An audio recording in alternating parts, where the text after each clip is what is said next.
The grand hall of the Silver Peak summit was a cage of gilded whispers. The air itself felt expensive, thick with the scent of polished cedar, spiced wine, and ambition. It was a smell that always turned my stomach. Or maybe that was just the weight of 100 eyes sliding over me, through me, as if I were a smudge on the window of a world I could observe but never enter. My name is Alara, and I was a ghost here. I stood by a towering marble column, my silver blonde hair, the only remarkable thing about me, according to my mother, twisted into a severe knot, a forgettable style for a forgettable girl from a fading pack, the Ravenswood. We were whispered about, a name spoken with pitying glances, declining numbers, weak leadership, a legacy crumbling like old bone. Across the room, clusters of powerful alphas moved like sovereigns, their presence of physical force. Their mates glittered beside them, draped in silks and unshakable confidence. I traced the cold rem of my untouched champagne flute. The bubbles had died long ago, a fitting metaphor. A shadow fell across me, accompanied by a perfume as cloying as poison. "Still playing statue, Alara?" The voice was familiar, a blade disguised as honey. It was Seraphina, the beta's daughter. Her dress was the color of a fresh wound. "People are starting to wonder if you're part of the decor." Heat pricked my neck. "I'm observing." "Is that what we're calling it?" She laughed, a sound like shattering crystal. "I heard your mother tried to broker an alliance with the Stonecrest Pack for you again. They declined again.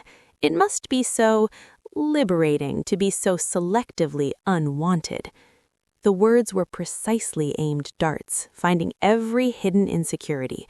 Before I could form a retort, she melted back into the crowd, leaving me alone with the humiliating truth. I was 23, unmated, unremarkable, a burden my pack carried with resigned disappointment. I wanted to vanish, to slip through the garden doors and breathe air that didn't taste like failure. But leaving would be an admission, a confirmation of everything they believed. That's when the atmosphere changed. It wasn't a sound, it was a silence, a vacuum that swallowed the music and the chatter whole. The very air tightened, charged with a primal electricity that made the fine hairs on my arms stand on end. He entered from the northern archway, and I understood. King Kale, the Shadow King of the Northern Wastes. Rumors painted him in monstrous strokes, a ruler who'd wrested his throne in blood, a warrior who could shift forms faster than thought, a soul forged in glacial ice. Seeing him now, I believed every terrible story. He was tall, imposing, moving with a lethal grace that commanded the room without effort. His hair, black as a starless night, brushed his collar. His face was all harsh angles and unforgiving lines, a landscape carved by conflict. But it was his eyes that trapped me. Dark, so dark they seemed to absorb the light, holding depths that felt empty, a void. The crowd parted like wheat before a scythe. Proud alphas bowed their heads.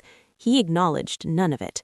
My instinct screamed to look away, to become one with the marble at my back, but that cursed part of me, the part my late father had called the seer, held me frozen, because in that vast, cold emptiness in his gaze, I didn't just see power, I saw a reflection, a profound, echoing loneliness that resonated in the hollow places of my own soul.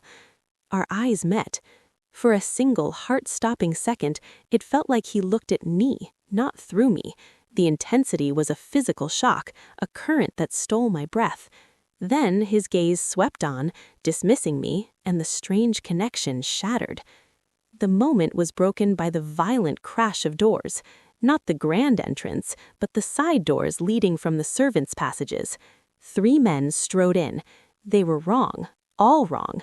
Their clothes were dark, practical, built for movement, not ceremony. Their eyes scanned the crowd with a focused, predatory intent that had nothing to do with wolfish power. Hunters. The word iced my veins. Humans who knew our secrets and sought to end them. Panic, sharp and acrid, rose in my throat. The oblivious crowd continued its chatter. The king had moved to the terrace doors, his back to the room, isolated, a perfect target. One hunter's hand moved inside his jacket. His eyes were locked on the king's unprotected back. My body moved before my mind could protest. I was across the floor in a heartbeat, my heart a frantic drum against my ribs. I grasped his arm. The contact was electric, a surge of raw, terrifying power under my fingers. "You're in danger," I whispered, the words barely audible. He turned, those black eyes pinning me with surprise that quickly hardened into suspicion. "What?" "Think, Alara, think. Pretend I'm your wife," I hissed, urgency clawing at my throat. I stepped closer, invading his space. 3 men, side entrance, armed. "Don't look. Please, just trust me." His eyes drilled into mine, searching for deception. I held his gaze, pouring every ounce of my desperate sincerity into it. The decision flashed in his eyes. In an instant, his arm was around my waist, pulling me tight against him in a hold that was possessive, protective, and utterly confining. "Play along." His voice rumbled against my ear. A low vibration felt deep in my bones. Then, louder, for the room. "There you are, my heart. I wondered where you'd wandered off to." To anyone watching, we were a king and his consort sharing a private moment. But I could feel the coiled tension in his frame, a spring ready to unleash devastation. "How many?" he murmured, his lips near my temple. 3. They're spreading out. One has his hand on a weapon." "Foolish girl," he breathed, but his grip on my waist tightened, not in anger, but something like acknowledgement. "What's your name?" "Ilara." "Ilara," he repeated, as if tasting it. "We're moving to the main doors. Stay close. Do not break character." We began a slow, casual walk, a picture of regal intimacy. I could feel the hunter's eyes tracking us, a predator's focus. We were 10 feet from safety when the world exploded. The lead hunter moved with terrifying speed. King Kale shifted seamlessly, shoving me behind him with one fluid motion, his body becoming an immovable wall between me and death. "Everyone down!" the hunter roared, and the elegant hall erupted into chaos. Screams, shattering glass, the orchestra's music dying mid-note. The hunter aimed a sleek, silver-barreled weapon. The mighty Shadow King, not so untouchable. "Did you think you could hide here?" "I wasn't hiding." Kale's voice was calm, deadly. "Hiding implies fear." "You should fear," the hunter spat, finger tightening on the trigger. "Your reign ends tonight." I saw it then, the angles. Even Kale couldn't reach all 3 before a shot was fired, and in this panicked crowd, they dismissed me, the trembling girl behind the monster. Their fatal mistake. I didn't think. I grabbed the nearest heavy crystal vase from a pedestal and swung with all my strength. It connected with the second hunter's head with a sickening thud. He staggered, his weapon discharging into the ceiling. Plaster rained down. Then Kale moved. It wasn't fighting. It was a symphony of pure, brutal efficiency. A blur of motion, the crack of bone, disarmed weapons skittering across marble. He was a force of nature, beautiful and terrifying. The third hunter, the leader, turned his weapon not on Kale, but on me. Time slowed. I saw the cold resolve in his eyes, the finality in the barrel's dark O. King Kale was suddenly there, a living shield. The gunshot was deafening. He jerked, a bloom of crimson appearing on his shoulder. He didn't make a sound. His hand shot out, closing around the hunter's throat, lifting him off the ground. "You pointed a weapon at her," Kale said, and his voice, it was no longer human. It was the voice of the abyss, of ancient, wrathful power.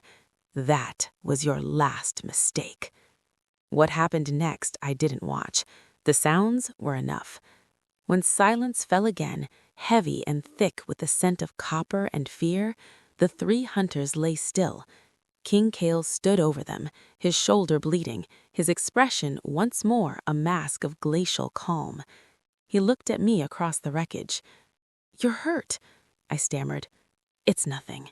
He rolled his shoulder, and I watched, stunned, as the flesh seemed to ripple and knit itself together. "Silver-tipped, not pure. It will pass." You took a bullet for me." "You attacked a hunter with a vase. That was arguably more reckless." "It worked." A faint, almost imperceptible curve touched his lips. "It did." He approached me, his steps measured. He cupped my face, his thumb brushing a smudge of dust from my cheek. His touch was startlingly gentle. "Why, Ilara? Why risk yourself for a stranger? A king you owe nothing." The truth, the one I couldn't voice, swelled in my chest. "Because I saw the loneliness in you, and it called to my own." Instead, I said, "It was the right thing to do." He searched my face for a long moment. "The right thing," he repeated softly. "You need to leave, now, before the questions start." "What will happen?" "The summit continues. This changes nothing, and yet it changes everything." His hand fell away. "Go." I fled through the garden doors, the cold night air a shock. My dress was ruined, my hands shook violently, but I was alive, and for the first time I had not been invisible. I had been seen by the king, and I had seen him, truly seen him. And as I ran, a single terrifying thought took root. The hunters had inside knowledge. They knew his movements. Someone in this very summit had wanted him dead. And now, that someone knew about me. Dawn arrived not with gentle light, but with the sharp clarity of a blade. Sunlight speared through the narrow window of my small guest chamber in the Ravenswood quarters, illuminating the ruined dress I'd thrown over a chair. It was a stark, damning evidence. Last night was not a dream. A heavy knock shook my door before I could gather my thoughts. My mother stood there, her face pale, her eyes wide with a fear I hadn't seen since my father's passing. "Ilara, sit." The story spilled out of her in a hushed, frantic torrent. The entire summit was buzzing. The assassination attempt, the king's lethal response, and me. They were all talking about me. "They say you threw yourself into the fray," she whispered, clutching my hands. "They say he called you my heart, that he shielded you with his own body. Serafina is already spreading poison, suggesting you bewitched him, used some dark art to cloud his judgment." "It was an act, Mother, a deception to confuse the hunters." "Was it?" Her gaze was piercing. "Deceptions have consequences, my darling, dangerous ones. Your name is on the lips of every alpha on the council. You're no longer invisible. You are a question mark, and in this world, question marks are either erased or exploited." Before the cold dread could fully settle, another knock came. This one was different, authoritative, final. I opened the door to a man in the stark gray uniform of the northern wastes, the king's crest, a howling wolf against a mountain peak, etched on his chest. His expression was impassive stone. "Ilara of Ravenswood, by order of King Kale, you are summoned to the Grey Keep, immediately." The Grey Keep, the king's temporary stronghold within the summit grounds, a fortress within a fortress. My mother's hand flew to her mouth, stifling a gasp. I felt the ground tilt beneath me. This was it, the consequence. "I will come with her," my mother said, her voice trembling but firm. "The summons is for her alone," the guard replied, unmoved. The walk to the Grey Keep was a silent march through a gauntlet of stairs. Whispers trailed in our wake like ghostly tendrils. The keep itself was a study of imposing austerity, all sharp angles and dark stone. The air grew colder with each checkpoint we passed, each guarded by wolves whose silent scrutiny felt like a physical weight. We stopped before colossal ironwood doors. They swung open without a sound. The room beyond was a war room, not a study. Maps dominated the walls, marked with strategic notations. A massive desk held reports, but no personal effects. And behind that desk, standing at a window overlooking the mist-shrouded mountains, was King Kale. He turned. In the daylight, devoid of the grand hall's drama, he looked different. The power was still there, a palpable aura, but the shadows under his eyes spoke of a sleepless night. He wore simple black, the clothing of a soldier, not a monarch. "Leave us," he said to the guard. The door closed, sealing me in with him. "Ilara." He gestured to a chair. "Sit." I obeyed, my spine rigid. "Do you know why you're here?" "To be questioned about the hunters." "Partly." He leaned against his desk, folding his arms. His gaze was analytical, assessing. "Tell me everything, from the moment you first sensed something was wrong." So I did. I recounted the visceral feeling of the air shifting, the wrongness of the hunter's entry, the chilling focus in their eyes. I described my impulsive decision, the fear that had been a cold stone in my gut. "You have no formal training," he stated. "None." "No latent abilities? No seer's blood?" "I am observant, that's all. I notice details others miss. My father called it seeing the silence between the notes." "You noticed an attack my own guards missed," he said, pushing off the desk. "That is more than observation. That is instinct of a rare kind." He moved closer, and I fought not to shrink back. They weren't looking for it. They were looking at each other, at alliances, at power. The hunters were a dissonant chord. I just heard it. "Why were you listening, Ilara?" He was in front of me now, his presence overwhelming. "Why pay that price of attention when you could have stayed safe in your corner? Why intervene for a king who is, by all accounts, a monster?" The question hung between us, charged and dangerous. I couldn't tell him the truth. "Someone had to," I said, my voice barely a whisper. "No," he countered, his voice low. "Someone should have. You did. There's a world of difference. You, a woman from a fading pack, with everything to lose, acted. The someone should-haves did nothing. Tell me why." I met his dark eyes, the emptiness now replaced with intense, demanding curiosity. "Because it was right," I insisted, the frustration bleeding through. "If you're looking for grand schemes or hidden motives, you'll find none.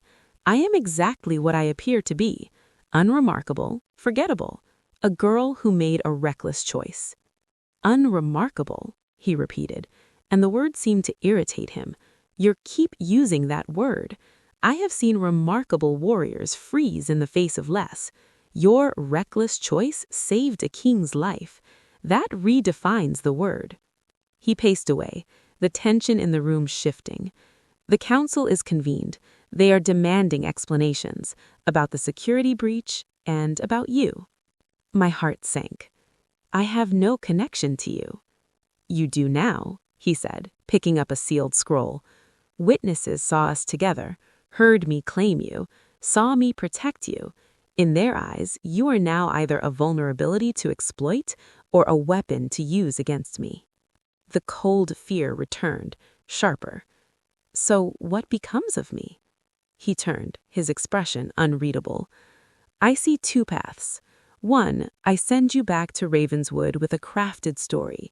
You fade back into obscurity. You will be safe, invisible again." He paused, his gaze locking onto mine. "Or two, you stay, close. We let the connection appear real. You will be a target. Every move will be watched, every motive dissected. But you will be under my direct protection. Anyone who touches you answers to me. It would be a life of gilded danger." "Why offer that?" I breathed.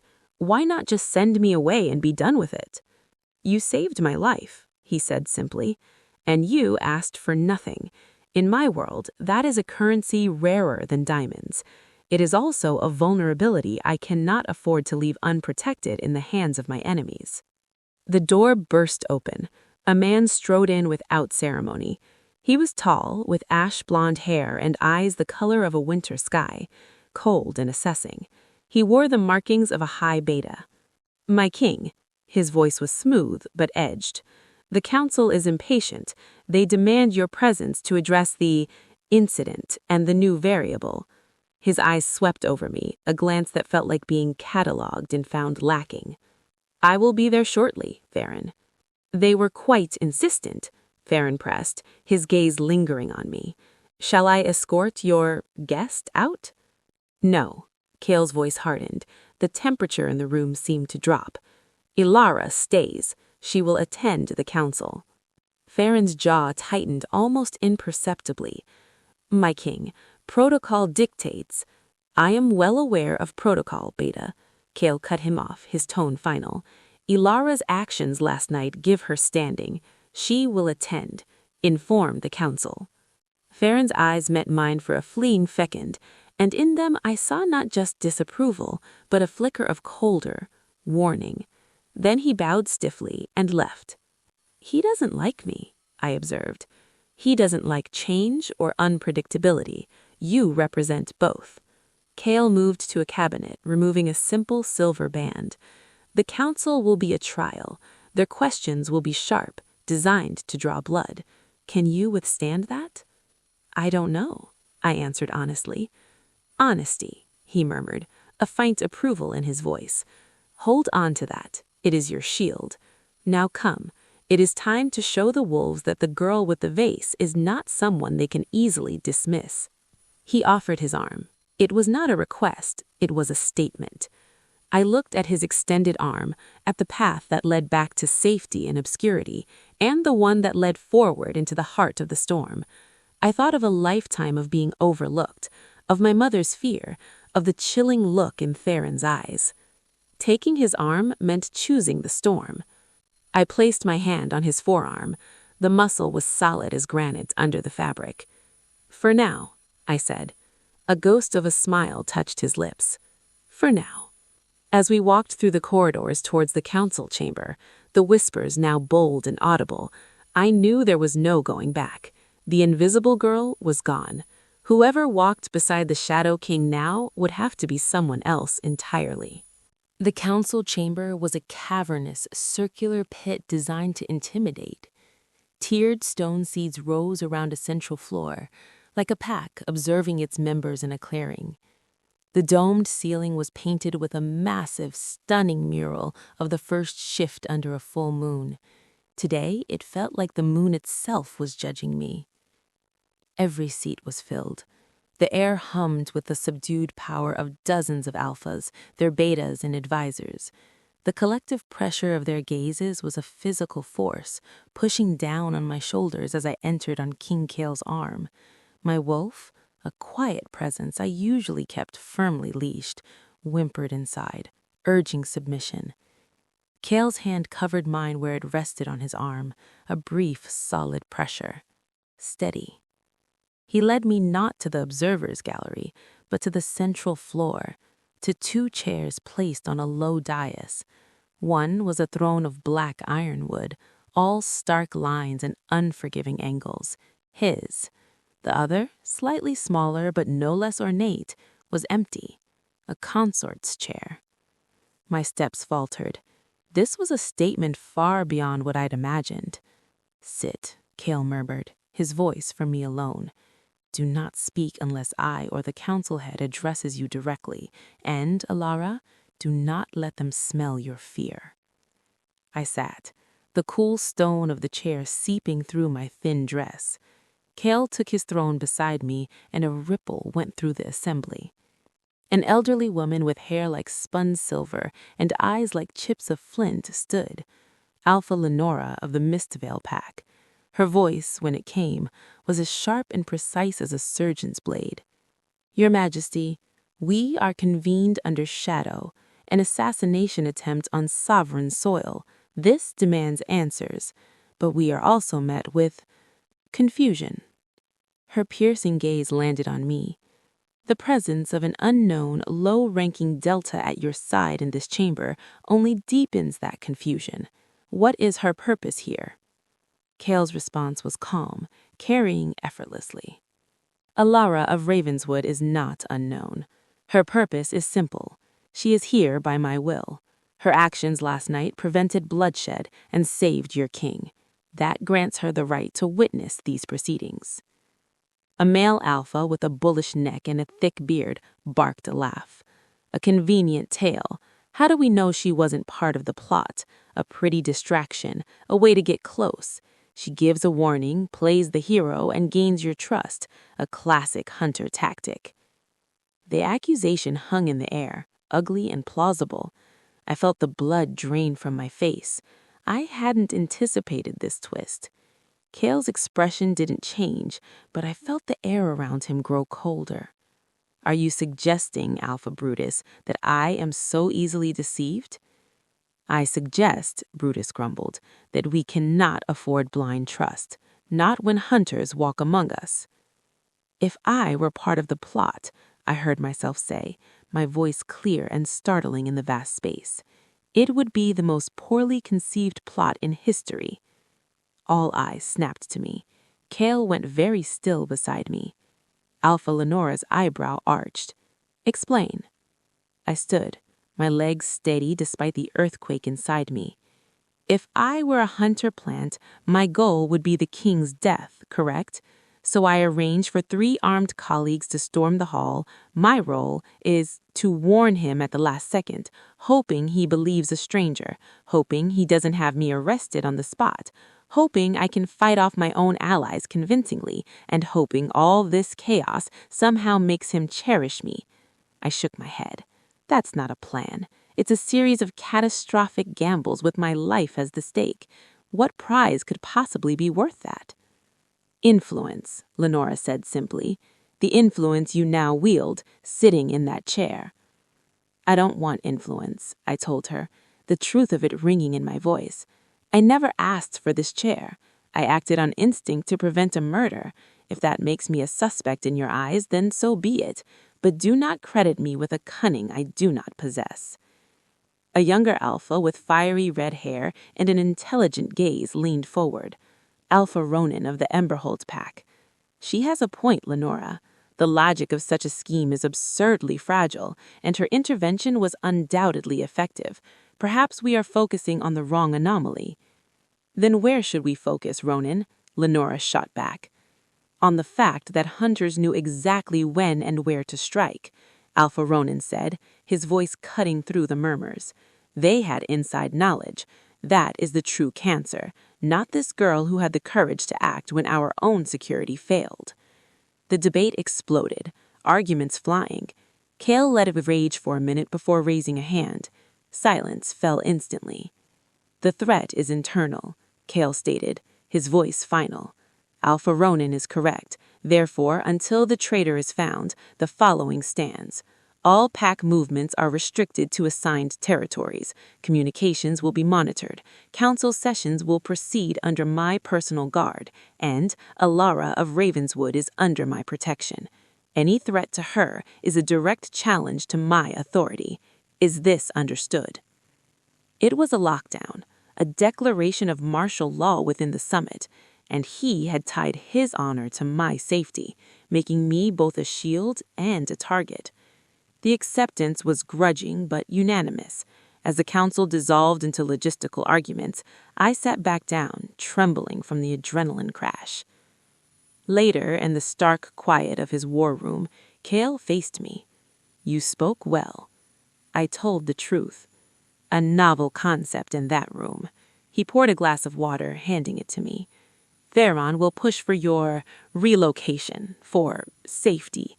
Others will test you. The restrictions will breed resentment, and some will blame you. I am a convenient scapegoat. You are a catalyst, he corrected. You have changed the equation. Now we wait to see how the variables rearrange themselves. A guard entered, bowing. Your Majesty, a report from the perimeter. There are signs of scouting activity in the forest to the east, unidentified. Kale's eyes narrowed. Hunter remnants? Unknown, sire. The tracks are strange, deliberately obscured, but not human. A new chill. different from the political kind, settled in the room. The threat wasn't over. It was evolving. Kale looked at me. It seems the game is not finished, and you, Alara, are now a central piece on the board, whether you want to be or not. The invisible girl was gone. In her place was a piece in a deadly game, and I didn't even know the rules. And somewhere out there in the dark forest, something was watching, waiting. The next 3 days were a strange limbo of gilded confinement. I was moved to a secure suite within the Grey Keep, spacious, comfortable, and utterly suffocating. Guards were posted at my door, their presence a constant reminder that I was both a protected asset and a prisoner of circumstance. My mother was allowed to visit, her face a map of worry lines. "They're calling you the vase queen in the lower corridors," she whispered, trying for humor and missing. "Seraphina's faction is gathering whispers like kindling. They say you've ensnared the king with some forgotten Ravenswood enchantment." "There is no enchantment, Mother, only a moment of poor judgment with a piece of pottery." "In times of fear, people prefer magic to coincidence," she sighed. "It's simpler. Be careful, my heart. The wolf that feels cornered is the most dangerous." King Kale was a distant storm. He spent his days in locked strategy sessions and his nights patrolling the tightened perimeter. Our paths crossed only briefly, a nod in a corridor, his days lingering a second too long, assessing, always assessing. The connection from that first night felt like a dream, buried under layers of protocol and suspicion. The reports of strange tracks gnawed at me. It was the unknown variable, the loose thread in an already tangled web. On the 4th evening, restlessness drove me to the keep's small walled garden. The air was cold and crisp, scented with pine and distant snow. I was watching the first stars pierce the twilight when a shadow detached itself from the deeper gloom near the wall. I tensed, ready to call for the guards. "Peace, Alara of Ravenswood." The voice was low, mellifluous. Alpha Ronan of the Emberholtz pack stepped into the dim light of a lantern. His copper hair seemed to hold the last of the day's fire. "I did not mean to startle you." "Alpha Ronan, shouldn't you be with your delegation?" "Shouldn't you be safely behind 3 layers of guards?" he countered with a slight smile. It didn't reach his watchful eyes. "I find walls stifling, and I wished to speak with the woman who sees the silence between the notes." My guard went up. "My father's turn of phrase. He was a poet, not a strategist." "Poets and strategists both deal in truths others miss. Those tracks in the eastern forest, they trouble you." It wasn't a question. Shouldn't they trouble everyone? They should, but most are troubled by more immediate things, like the king's favor towards an obscure delta. He studied me. The tracks were wolf, but not like any pack wolf I've seen. The gait was off, the depth wrong, as if the maker was both heavy and trying to be light. A cold that had nothing to do with the night seeped into my bones. What does that mean? It could mean many things. A sick animal, a rogue from a distant, strange territory. He paused. Or it could mean the stories from the sun-scorched wastes are not just stories. I'd heard the tales, a land beyond the known territories, a place of twisted canyons and perpetual heat, where wolves were said to have evolved differently. Crueler, more primal. They were bedtime stories to frighten pups. The scorched ones? They were myth. Are they? Ronan's gaze was intent. King Kale's strength has kept the borders sealed for a generation. His focus has been here, on unifying the northern packs. But nature abhors a power vacuum. If there is a perception of weakness, or distraction, he let the implication hang. The assassination attempt wasn't just about killing Kale. It was about testing the walls. And my presence, the king's very public distraction, might be the crack they were looking for. "Why are you telling me this?" "Because you are at the eye of this storm," he said simply, "and storms have a way of sweeping up everyone in their path. Knowledge is a raft, even a small one." He nodded once and melted back into the shadows as silently as he'd come. I stood frozen, his words echoing. A raft? I had none. I was drowning in currents I didn't understand. The howl that shattered the night an hour later was like nothing I'd ever heard. It wasn't a call to hunt or a song to the moon. It was a sound of pure, rending agony, twisted with a fury that raised the hair on my neck. It came from the east, from the forest. Alarms blared through the keep, shouts, the pounding of boots. I rushed to my window in time to see a contingent of guards, led by Cale himself, a dark streak in the moonlight, stream out of the main gate and toward the tree line. The wait was torture. The summit grounds fell into an eerie, watchful silence. An hour passed, then 2. He returned near midnight. I heard the clamor in the courtyard below and slipped out onto my small balcony, hidden by shadow. Torchlight illuminated a grim scene. 4 guards carried a litter between them. On it lay one of their own, his uniform torn, deep, savage gashes across his chest and arms, but it was his face that stopped my breath, contorted not just in pain, but in a mask of terror, his eyes wide and unseeing. Cale stood over him, his own cloak slashed, a dark stain on his sleeve. His expression was carved from granite. "Report," his voice cut through the murmurs. Theron stepped forward, his face pale. "A patrol was ambushed, sire, by a single wolf, massive, not of any pack sigil. It moved wrong, too fast. It tore through them before they could fully shift. It left a trail after inflicting this." He gestured to the wounded guard. "Lycus here managed to rake its flank. It left a trail." Cale's eyes glinted in the torchlight. "What color was its blood?" Theron hesitated. "Black, sire, thick, like tar." A ripple of horrified whispers spread through the assembled guards.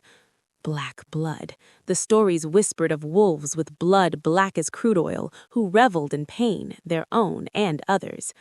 Cale's eyes lifted, scanning the dark windows of the keep. For a heartbeat, I felt it land on my shadowed balcony. Then he looked down. "Double the guard. No one enters or leaves the summit grounds. And bring the seers. I want that trail scoured at first light. That creature did not come here alone. It was a scout." He turned and strode inside, leaving a courtyard thick with fear. I retreated to my room, my heart hammering. The tracks were real, the threat was real, and it was more monstrous than hunters with guns. A soft tap came at my chamber door. Not the guard's firm knock.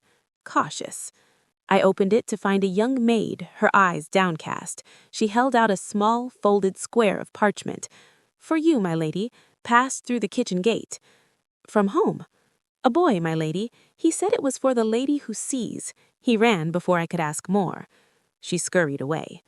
I closed the door and unfolded the parchment. The handwriting was a rough, hurried scrawl. The howler was a message. The real threat wears a familiar face. The Ravenswood tree has a rotten root. Ask about your father's last hunt. The silence holds the truth. The paper trembled in my hand. A rotten root in Ravenswood? My father's last hunt? He died in a border skirmish, a tragic, straightforward accident. That's what I'd been told my whole life. This wasn't a raft. It was a whirlpool pulling me deeper into a past I thought I knew, and a present growing more terrifying by the second. The attack in the forest wasn't just an attack. It was a message, and someone from within these very walls was trying to tell me something. But were they an ally, or were they laying a trail to a different kind of trap? Sleep was impossible. The cryptic note burned a hole in my mind. The Ravenswood tree has a rotten root. Ask about your father's last hunt. My father, Alaric, had been the Ravenswood pack's head tracker, a man of quiet strength and profound connection to the forest, not a warrior. His death was a foundational tragedy of my childhood, a closed door of grief my mother and our pack never reopened. An ambush by a rival pack's rogue elements, they said. A swift end. We mourned and moved on. What if it was a lie? At first light, I requested an audience with my mother. She was escorted to my quarters by two stone-faced guards who took positions outside the door. Her face was drawn with concern. "Ilara, the rumors are spreading. That creature last night, they're calling it an omen, a bad one." "Mother," I said, steering her to a seat by the fire, my voice low, "I need you to tell me about Father's death, the truth, all of it." Her face went ashen. "Why would you ask that now, of all times? It was a terrible day. A border dispute with the Stonecrest pack got out of hand. He was caught in the middle." "That's the story," I pressed gently, taking her cold hands. "But is it the truth? Every detail, please." Tears welled in her eyes. For a long moment, she stared into the flames. He wasn't supposed to be near that border," she whispered finally. The words dragged from a deep, hidden place. "He'd been restless for weeks, secretive.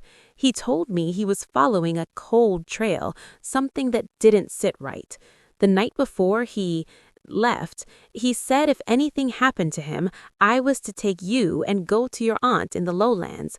He said, the rot is closer to the trunk than we think." A chill that had nothing to do with the morning air crawled down my spine. "The rot is closer to the trunk," the note's words echoed. "A rotten root." What was the trail, Mother? He wouldn't say, only that it involved missing pups from smaller packs along our perimeter. Not taken by rivals, he thought. The patterns were wrong. She wiped a tear. The day his body was brought back, Beta Gorvin was the one who delivered the news. He said they found him torn apart by Stonecrest wolves. He had Alaric's personal effects, his hunting knife, his totem pouch. It was all so final. We were too deep in grief to question. Beta Gorvin, my father's second-in-command, who became acting alpha after his death, a position he'd held ever since. A man of blustery confidence and shifting loyalties, who was vehemently opposed to my coming to this summit. Did Father and Gorvin argue? She looked away. Often, towards the end. Alaric thought Gorvin was too eager to make deals with stronger packs, to surrender our autonomy for protection. Gorvin called him a sentimental fool, clinging to old ways. The pieces, jagged and ominous, began to click into a dreadful picture. My father stumbling upon something he shouldn't have, missing pups, a cold trail, a rival beta with ambition, a too convenient border skirmish. And now, years later, hunters with inside knowledge attack the king. A scout from a mythical, monstrous pack appears, and I, Alaric's unremarkable daughter, become the unlikely key to a king's attention. Was my father's death not an accident of border politics, but the first move in a much larger, slower game, a game that was now reaching its climax? A firm knock at the door made us both jump. A guard entered. "Lady Ilara, King Kale requests your presence in the map room immediately." The map room was tense. Kale stood over a large table, Ronan and Theron flanking him. A map of the summit and the surrounding forests was laid out, with a new ominous mark in the eastern woods. "Ilara," Kale said without preamble. His eyes were bloodshot, but his focus was laser-sharp. The seers traced the scout's trail. It led to a shallow cave. Inside, we found this. He nodded to a cloth-wrapped bundle. Theron unfolded it with a grimace. Inside lay several items, a crude water skin made from unfamiliar leather, sharpening stones of odd porous rock, and a small carved amulet. The amulet was made of a dark, greasy stone, carved into the shape of a twisted, howling wolf head, a perversion of our sacred symbols. "Scorched One artifacts," Ronan confirmed, his usual calm replaced by tight concern. "The stories are true. They are probing our borders." "But why now, and why here?" Theron asked, his voice tight. "The summit is the most fortified place in the territories." Because the summit is where all the alphas are, Kale said quietly, his finger tapping the map at the Grey Keep. A single decisive strike here wouldn't just kill a king, it would decapitate the entire Northern Alliance in one night, create chaos perfect for an invasion. The sheer scale of the ambition stole the air from the room. The scout was testing our defenses, our response time, Ronan deduced, and last night's attack on the patrol, it was a performance to show us their ferocity, to spread fear. It worked, the Ron muttered. Kale's gaze settled on me. Ilara, you have a tracker's blood. Your father was renowned. Look at these artifacts. Tell me what you see that we do not. It was a test, but not a malicious one. He was throwing me the raft Ronan had spoken of. I stepped forward, pushing down my personal storm, and forced myself to look at the artifacts not as objects of terror, but as clues. I avoided the amulet, its malice palpable. Instead, I focused on the practical items, the water skin. The stitching was crude but strong. The leather, I leaned closer, a memory tugging. This leather, it's not from a deer or elk. The grain is different, coarser, almost reptilian. Ronan picked it up, sniffing. He's right. I've smelled this before. On a trading mission years ago near the sulfur marshes. It's from a marsh lizard. Those marshes are a week's hard journey from the sun-scorched wastes. They wouldn't carry water skins that far from home. So they're not coming directly from the wastes, said Kale, musing. They have a forward base, closer. And the stones, I said, pointing to the sharpening tools, they're worn, heavily used, but see the striations? They're for sharpening a very specific type of blade, curved like a sickle moon, not straight daggers or claws. Scorched ones are said to use curved blades for hamstringing. Theron was watching me, a new wary respect in his eyes, mixed with deeper suspicion. You notice details. I told you, Kale said, a hint of something that might have been pride in his voice. She sees the silence. He turned back to the map. A forward base, within striking distance. They're not just probing, they're preparing. An idea, terrible and complete, formed in my mind. It connected everything, the past and the present, the rot in Ravenswood and the threat in the forest.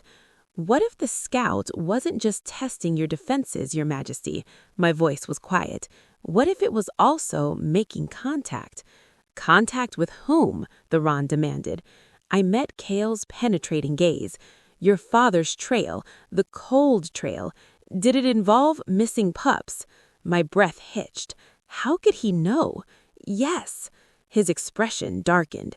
For years, there have been sporadic reports from outlying packs, not just battles, but disappearances. Young wolves barely past their first shift, vanished without a trace.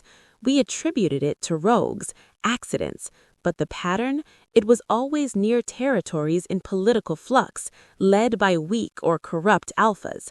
Like Ravenswood, I whispered, the truth a crushing weight. My father had discovered it. He'd found the rot in Ravenswood, and he'd been silenced for it, not by Stonecrest, but by the rot within his own pack, working for a far greater evil. The door flew open, and a breathless guard stumbled in. "Sire, forgive the intrusion. A messenger from the Ravenswood quarters. Beta Gorvin has been found dead in his rooms." The shock was a physical blow. "How?" Kale barked. "A knife, sire. His own. It looks like suicide, but there's a note." "Bring it." The guard handed over a sealed parchment. Kale broke the seal, his eyes scanning the contents. His face grew even grimmer. He held it out to me. With trembling hands, I took it. The writing was Gorvin's, but frantic, jagged. I could carry the guilt no longer. I betrayed my alpha, Alaric. I gave him to the Stonecrest wolves for a promise of strength that never came. The ones with black blood have a longer reach. They have my son. They said they'd return him if I cleared the path at the summit. I failed them. Forgive me. The pup snatcher not among us. The quiet one commands them. The paper fluttered from my fingers. Gorvin, the rotten root, a desperate, damned man, manipulated and blackmailed. He hadn't just killed my father, he'd been the inside link for the hunters, and now he was a loose end, neatly. Gorvin's suicide sent a seismic shock through the summit. The official story, carefully crafted by Kyle and shared with the limited council, was one of guilt-driven despair over past misdeeds. But the whispers in the corridors fermented into something darker, more paranoid. Trust, the fragile glue holding the alliance together, began to crack. I was moved again, this time to a set of rooms adjacent to Kyle's own private quarters. The protection was absolute, the isolation even more complete. I was now a piece of evidence under lock and key, a living testament to a conspiracy too monstrous to announce. Kyle himself was a storm contained. He spent hours in the map room, but now the maps were different, not of terrain, but of people. Lines of loyalty, histories of rivalries, records of who had risen to power after mysterious disappearances or convenient deaths. He was profiling his own court. He summoned me there on the second night after Gorvin's death. The room was lit by a single, strong lantern, casting deep shadows. He looked exhausted, but his mind burned with a fierce, cold light. "Tell me everything about your pack's dealings over the last 5 years," he commanded, gesturing to a chair. "Every trade agreement, every slight, every alliance proposed and failed. What you heard, what you sensed." It was a grueling exercise. I dredged up memories of meetings overheard, of Gorvin's boasts about powerful friends, of tensions with the Stonecrest pack that always seemed to simmer but never boil over. I spoke of my father's growing isolation, his muttered concerns about shadows trading in flesh. Kyle listened, never interrupting, his fingers steepled. When he finished, he was silent for a long time. "The quiet one operates on patience and corruption," he said finally. "He doesn't conquer with armies first. He weakens with fear, with compromised loyalties, with stolen futures. The missing pups? They're not just trophies.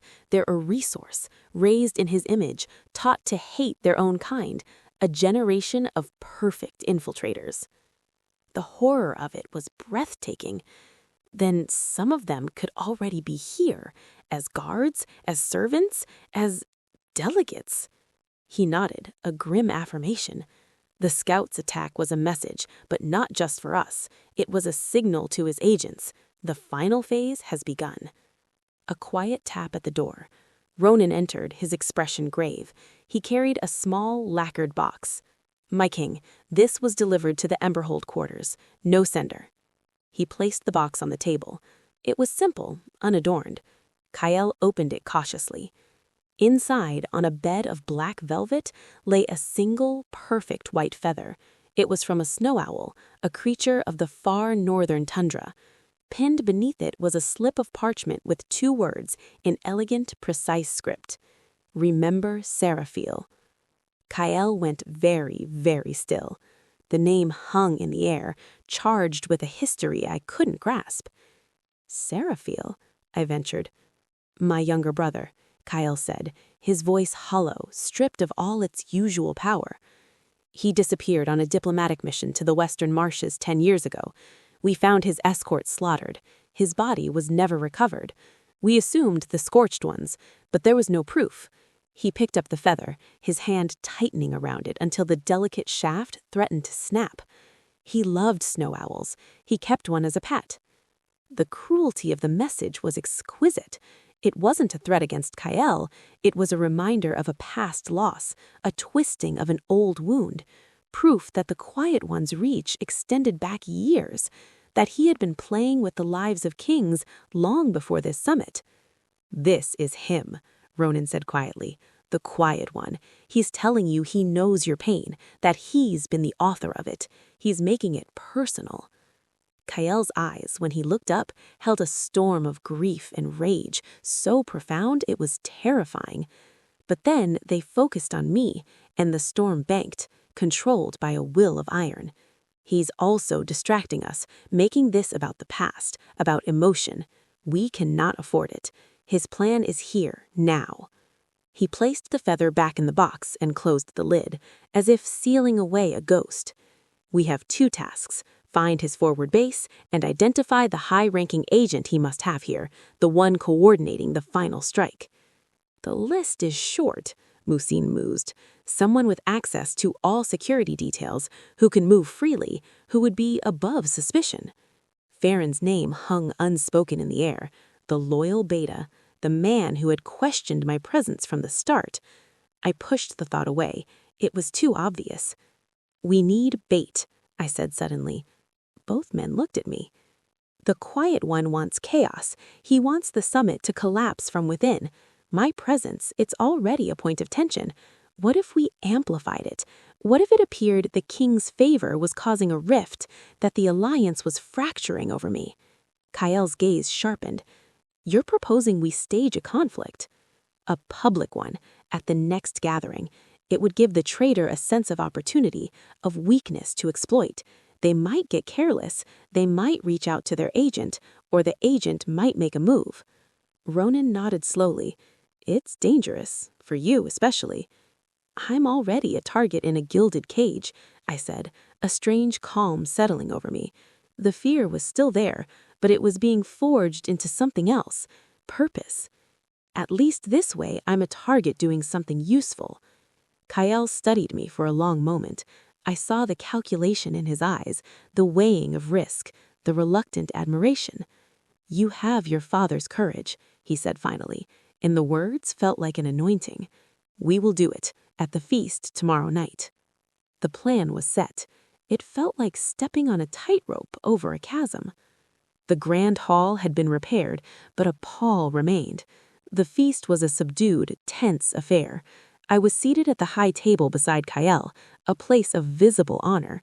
I wore a dress of deep blue, my silver hair loose, a conscious effort to look the part of a favored consort.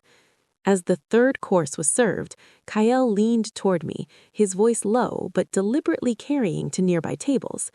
"You will refrain from speaking to the Stonecrest delegate, Ilara. It is inappropriate." I lifted my chin, injecting a tremor of defiance into my voice. "I was merely being courteous, my king. Must I be rude to prove my loyalty?" "You will prove your loyalty by following my commands, without question." The air at our end of the table grew frosty. Whispers began to swirl.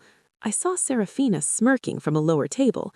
I played my part, looking down at my plate, shoulders slumped in what I hoped appeared as humiliated resignation. Later, as musicians played, Kael stood abruptly. "I require air. Attend me, Ilara." It was an order, not a request. We walked out onto the same terrace where the hunters had found him. The night was clear and bitingly cold.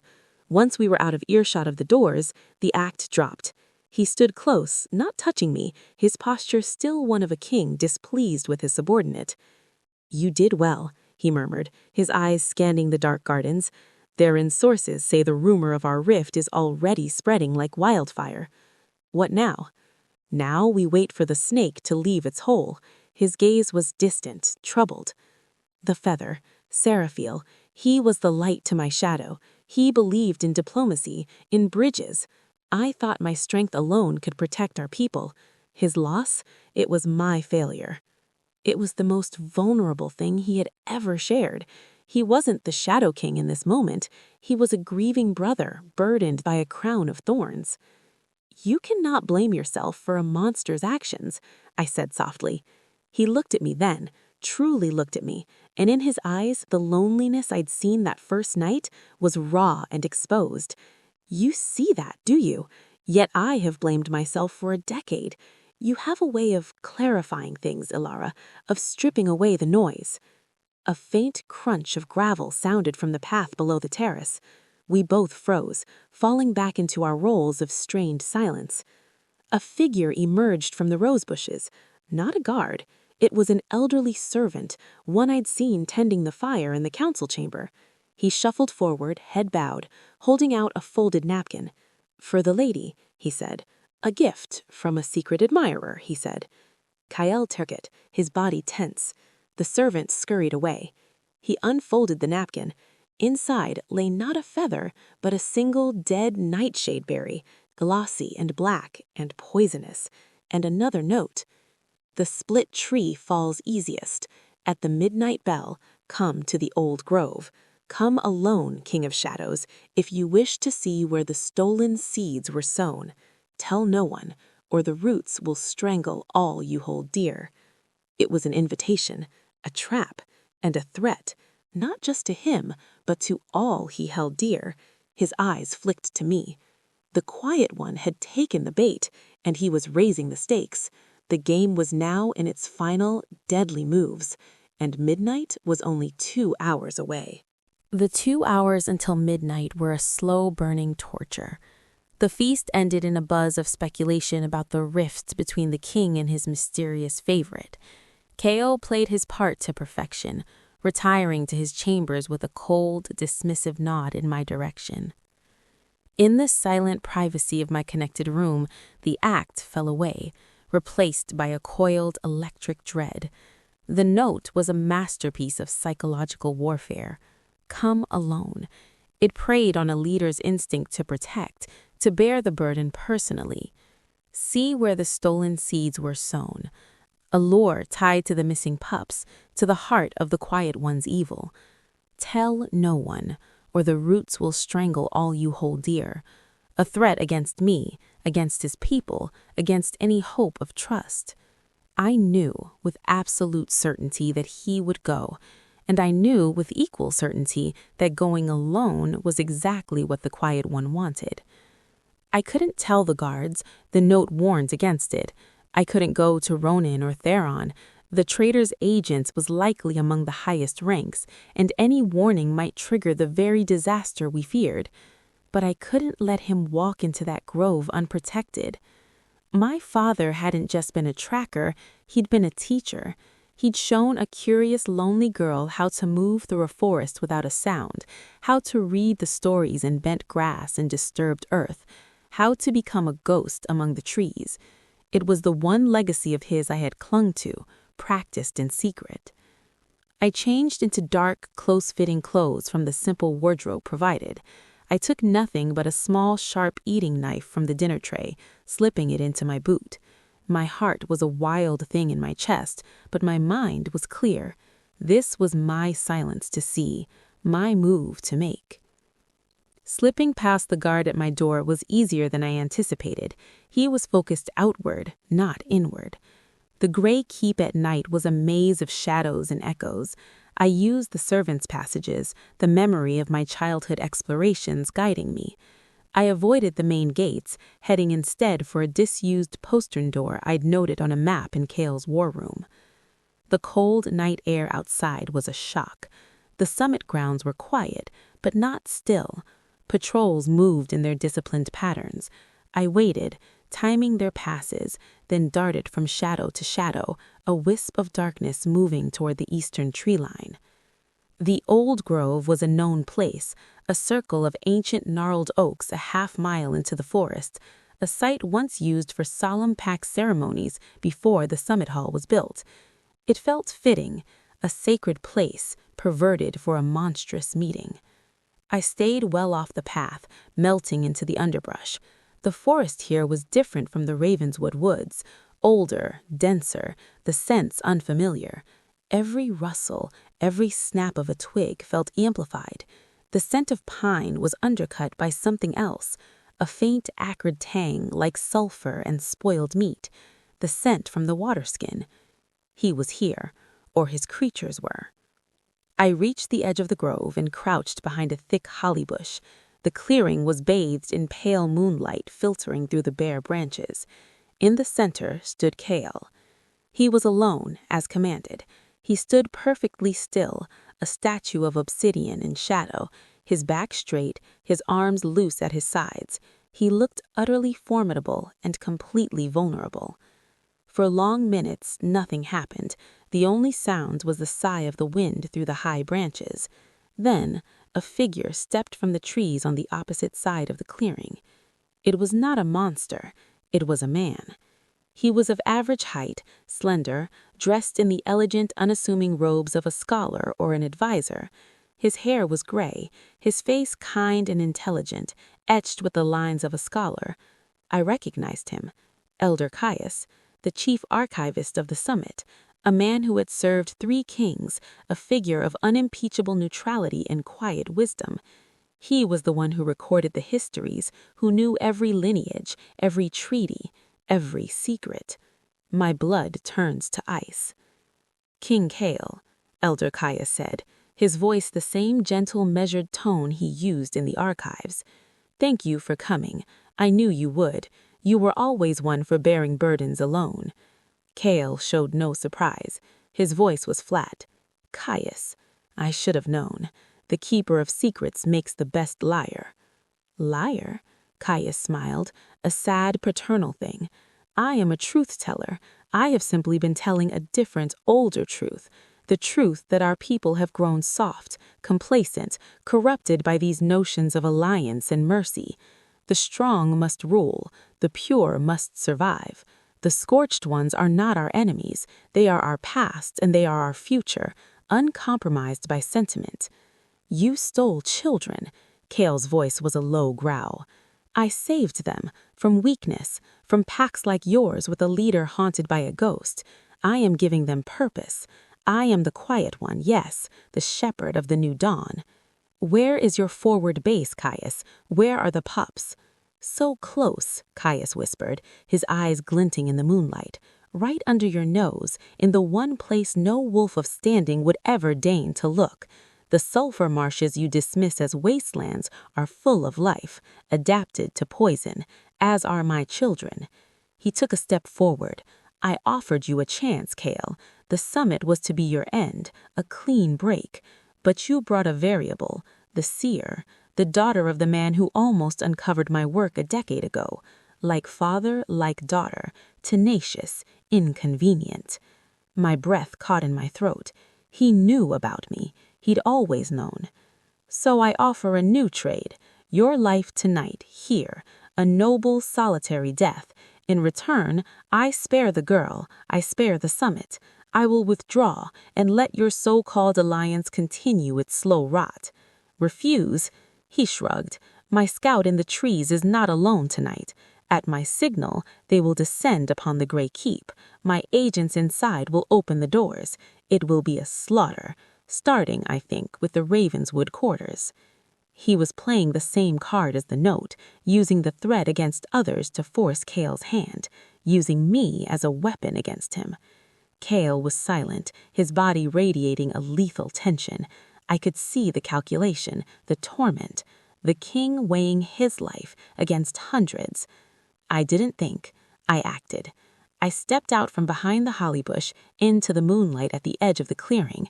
He doesn't have to choose, Elder Caius. Both men spun toward me. Cale's eyes flashed with a fury that was purely protective. Ilara, no! Caius looked delighted. The seer, how fearing! You come to witness the turning point.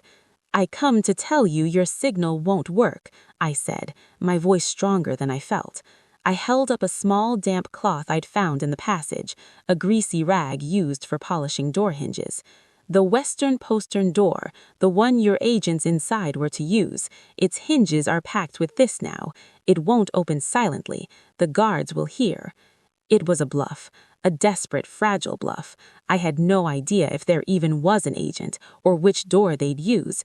But I had seen the rag, remembered the door's squeak earlier, and prayed to the moon that Caius's arrogance and need for perfect silent control would make him believe me.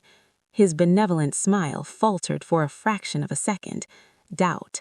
That was all Cale needed. He moved, not toward Caius, but in a blur toward the tree line to our right. A bestial snarl erupted from the darkness, and a massive, distorted wolf, the scout from before, lunged out. Cale met it mid-air, the sound of their collision a sickening crunch of flesh and bone. "Kill her!" Caius shrieked, his gentle facade evaporating in its venomous rage. Another shape, smaller, but just as distorted, burst from the bushes to my left. I had no time for fear. I dropped into a crouch, yanking the knife from my boot. The creature, a wolf with 2 long limbs and dripping black maw, leapt. I didn't try to fight it. I rolled, as my father taught me to roll away from a charging boar. The thing sailed over me, its claws ripping my sleeve but finding no purchase. It skidded on the wet leaves, turning with unnatural speed. Across the clearing, Kale and the massive scout were a whirlwind of fury and black blood. Kale was holding his own, but he was outmatched in savagery and savagery. My attacker lunged again. This time, I didn't dodge. I stepped into the leap, my small knife held low. It was a suicidal move, but the creature, expecting flight, didn't adjust. I felt the impact, the heat of its body, the rancid breath. I shoved the knife upward, into the soft hollow beneath its jaw. It wasn't a killing blow, but it was a shock. The creature yowled, a sound of pain and surprise, and stumbled back, clawing at its throat. I looked up. Caius was gone, vanished into the forest. A roar of pure, unadulterated fury shook the grove. Kale had the massive scout pinned, his jaws locked around its throat. With a savage wrench, he ended it. He shook the lifeless form away and turned, his eyes finding me. They were no longer human eyes. They were the eyes of an apex predator, blazing with golden fire. He saw the smaller creature circling me, bleeding, but still deadly. A growl ripped from his chest that made the very trees tremble. He didn't attack it. He placed himself between me and it, a wall of bristling fur and primal wrath. He pointed one massive clawed paw at the forest, a clear, unmistakable command of utter dominance. Leave. The creature, cowed by the death of its... The aftermath of the Midnight Grove was a silent, seismic shift within the Grey Keep. There was no grand announcement, no call to arms. King Kale moved with the quiet, lethal purpose of a predator closing in. Elder Caius's disappearance was noted, but explained away as a sudden, urgent pilgrimage to distant archives, a story only the most gullible believed.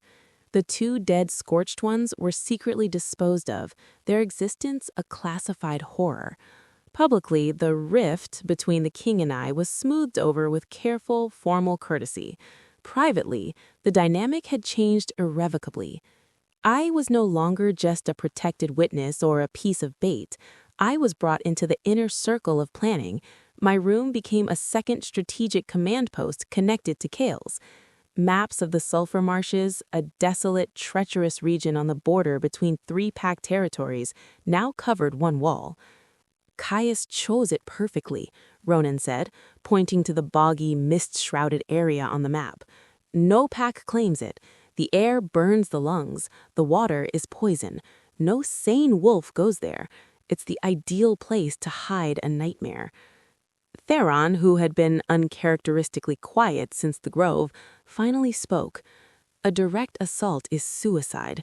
We don't know the terrain, their numbers, or the layout. They'll see us coming for miles in that flat, misty wasteland. Then we don't assault, Kale said, his finger tracing a thin blue line snaking through the marshes. The Black Water Stream. It's the only fresh water source for 20 miles. Caius's forward base, no matter how adapted, will need water. We find where they draw it. We watch. We learn. He looked at me. Alara, your father's skills. Could you follow a water trail? Not on land, but sense where a camp might be, based on usage. It was a tracker's ultimate test, to find a hidden place not by following those who lived there, but by reading the land itself, the disturbances in reed beds, the wear on banks, the subtle signs of repeated passage. I can try, but I'll need to be there, to see it, smell it, feel it. Out of the question, Theron snapped. It's too dangerous. Sending an untrained Delta into the heart of the enemy's territory? She is not untrained, Kale pet him off, his voice final. She is Alaric's daughter, and she has proven her worth in ways that transcend rank. He held my gaze.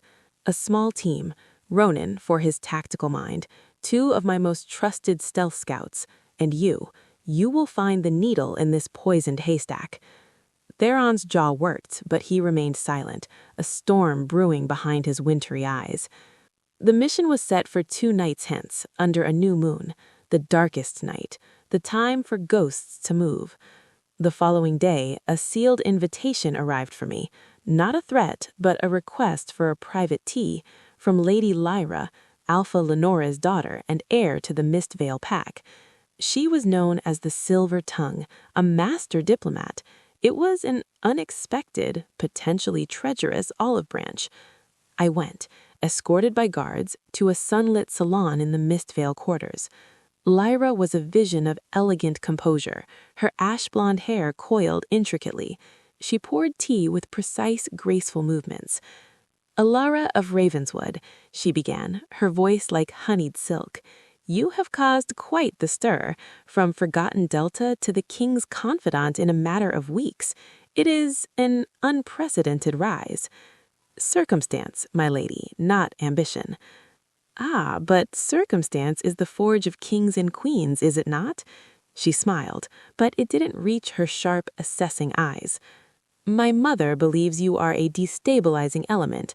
I believe you might be a necessary one. The old ways are crumbling, Alara.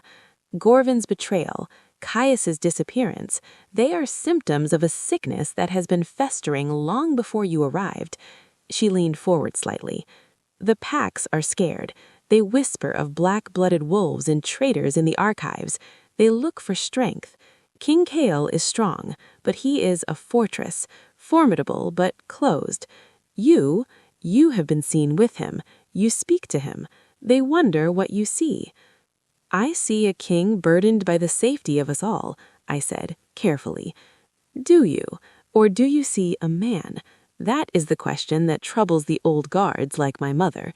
They can handle a fortress. They don't know how to handle a man who might have vulnerabilities, affections." The implication was clear. My perceived relationship with Cale wasn't just a personal scandal. It was a political liability in the eyes of traditionalists who believed a king should be a solitary, unfeeling pillar of power. "I am not a politician, Lady Lyra. I am a tracker's daughter trying to survive." "Survival," she echoed, "often requires politics. Think on it, Alara. The storm is coming. It is wise to know which tree will offer shelter." She stood, signaling the end of the audience. As I left, my mind reeled. Lyra's offer was a different kind of trap, one of gilded corridors and whispered deals, not claws and teeth. The summit was a layered battlefield, the physical war against the Scorched Ones, and the hidden war for the future of the Shifter world, and I, unwillingly, was now a player in both. The night of the new moon arrived, cloaking the world in profound darkness. Ronan, 2 shadow-quiet guards named Fen and Vale, and I slipped out of a hidden sallyport. We wore dark, non-reflective clothing and carried no metal that might chime. Our faces were smeared with mud and charcoal to break our outlines and mask our scent. The journey to the edge of the sulfur marshes took hours of silent, grueling travel. The air grew thick and foul, tasting of rotten eggs and decay. The healthy pine forest gave way to stunted, twisted trees and spongy, uncertain ground.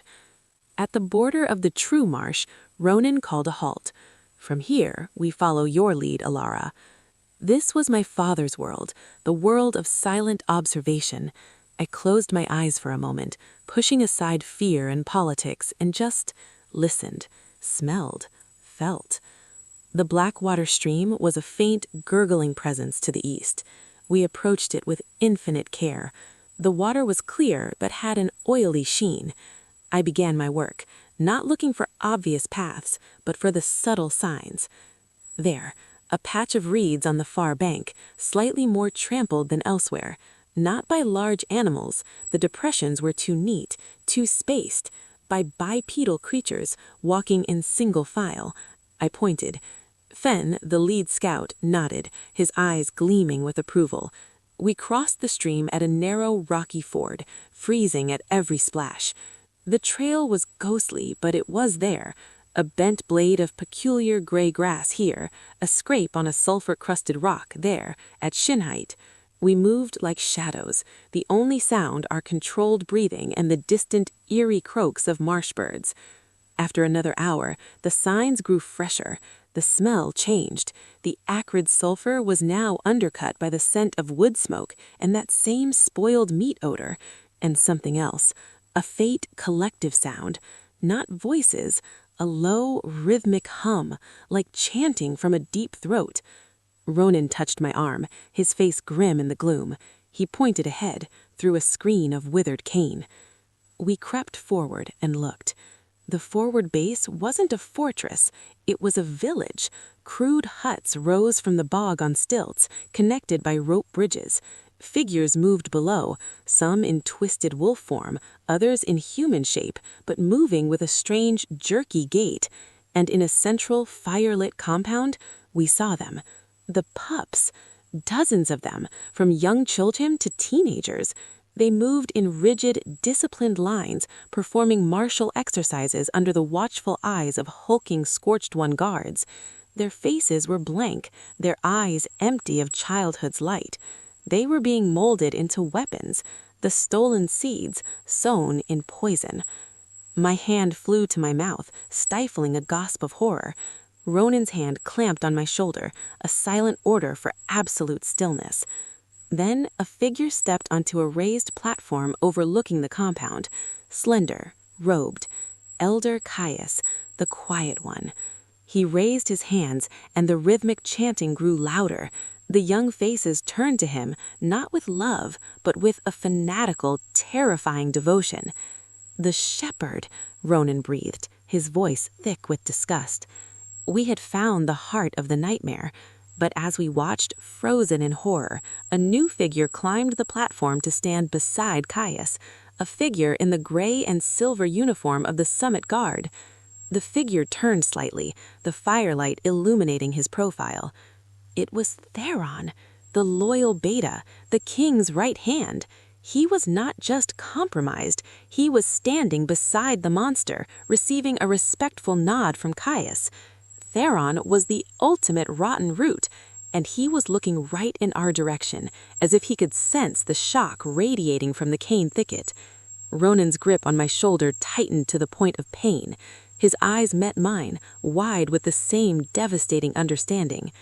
We had found the enemy's base, and in doing so, we had discovered that the enemy was already inside the king's own heart, and we were now trapped behind enemy lines with a traitor who knew the marsh better than we ever could.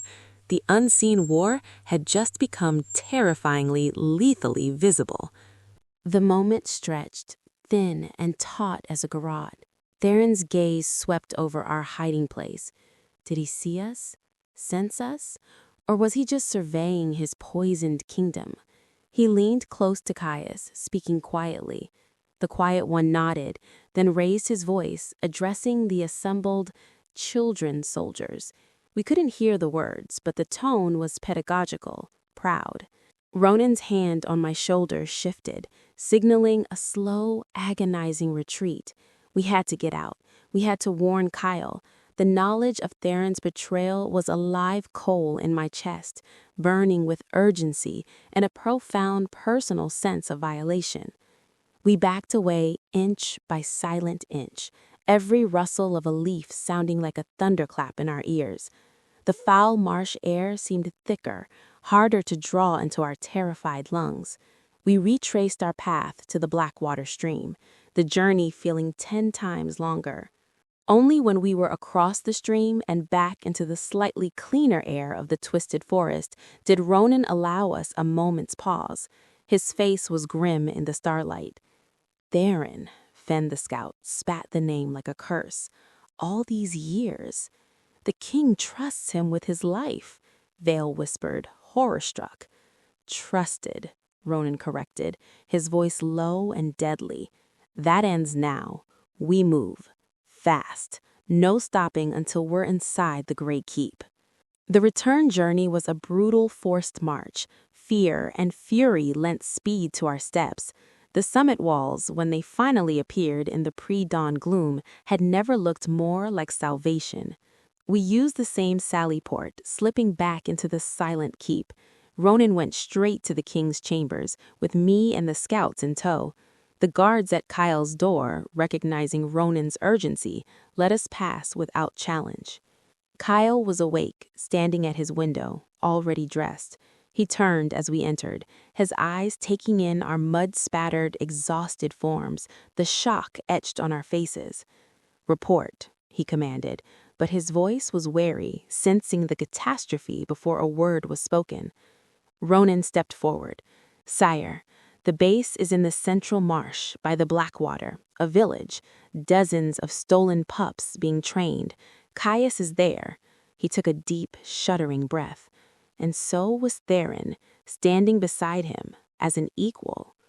The silence that followed was absolute. It was the sound of a world breaking. Kyle didn't move, didn't speak.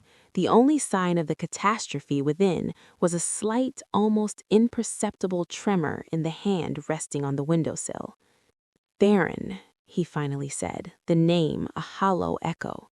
"We saw him, my king," I said, my voice raw from the marsh air and emotion. "He was conferring with Caius. He is not just an agent, he is a partner." Kyle closed his eyes. When he opened them, the grief was gone, replaced by a glacial, terrifying calm. The Shadow King had returned, but now he was forged in the fire of ultimate betrayal. "How long?" he murmured, not to us, but to the ghost of his own misplaced trust. 10 years? Since Seraphil?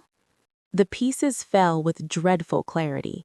Theron, who had been on that ill-fated mission with Prince Seraphil. Theron, who had returned bloody and broken with a tale of ambush. Theron, who had risen to Beta in the aftermath, Kyle's most trusted friend and shield. He hadn't just failed to protect the prince, he had delivered him. "He has access to everything," Ronan said. "The patrol schedules, the guard rotations, the council minutes. He could have called the Scorched Ones down on us at any time." "But he didn't," Kyle said, his mind working with frightening speed. Caius's plan required the summit to fall in a specific way, through chaos and internal collapse, not a frontal assault. Theron's role was to facilitate that, to keep us looking in the wrong places, to sow doubt. My focus on Elah, the staged rift, it played right into their hands, making me look unstable, distracted. He turned to me, and in his eyes I saw a flicker of something that might have been apology. "You were not the cause of the weakness they exploited, Ilara. You were the mirror they used to show it to everyone else." "What do we do?" I asked. "We do not alert him," Kyle said, his voice like sharpened steel. "We act as if nothing has changed. We feed him information, but it will be information of our choosing. We will build a trap within his trap." It was a dangerous, intricate game. For the next 2 days, life in the Grey Keep proceeded with an eerie normality. Council meetings were held, patrols went out. Theron was everywhere, efficient, loyal, the perfect Beta. But now I saw the cracks, the slight hesitation when Kyle praised my insights, the too careful way he avoided my eyes, the way he always seemed to be listening at the edges of conversations. Kyle began to seed false plans. In a council session, he spoke of a secret reinforcement of the Western Wall, a weakness he'd supposedly discovered. He ordered a contingent of guards, including some of Theron's most loyal men, to prepare for a nighttime excavation to shore it up. That night, Ronan, Fen, Vale, and I, along with a hand-picked squad of Kyle's personal guard, waited hidden in the abandoned granary that overlooked the supposedly weak section of the Western Wall. The moon was a sliver. The air was cold and still. Just past midnight, they came. Not Scorched Ones, figures in dark cloaks moving with the stealth of trained wolves. 6 of them. They gathered at the base of the wall, examining it, preparing tools. They were Theron's men, ready to sabotage their own fortifications, to create the breach for the final assault. As they began to work, Kyle stepped out of the shadows, his form a deeper black against the night. "Looking for something, Jarek?" he asked calmly.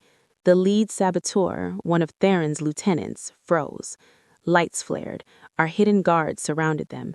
There was a brief, frantic scuffle, but the saboteurs were outnumbered and caught in the act. They were disarmed and bound. Kyle stood before Jarek. "Theron sent you."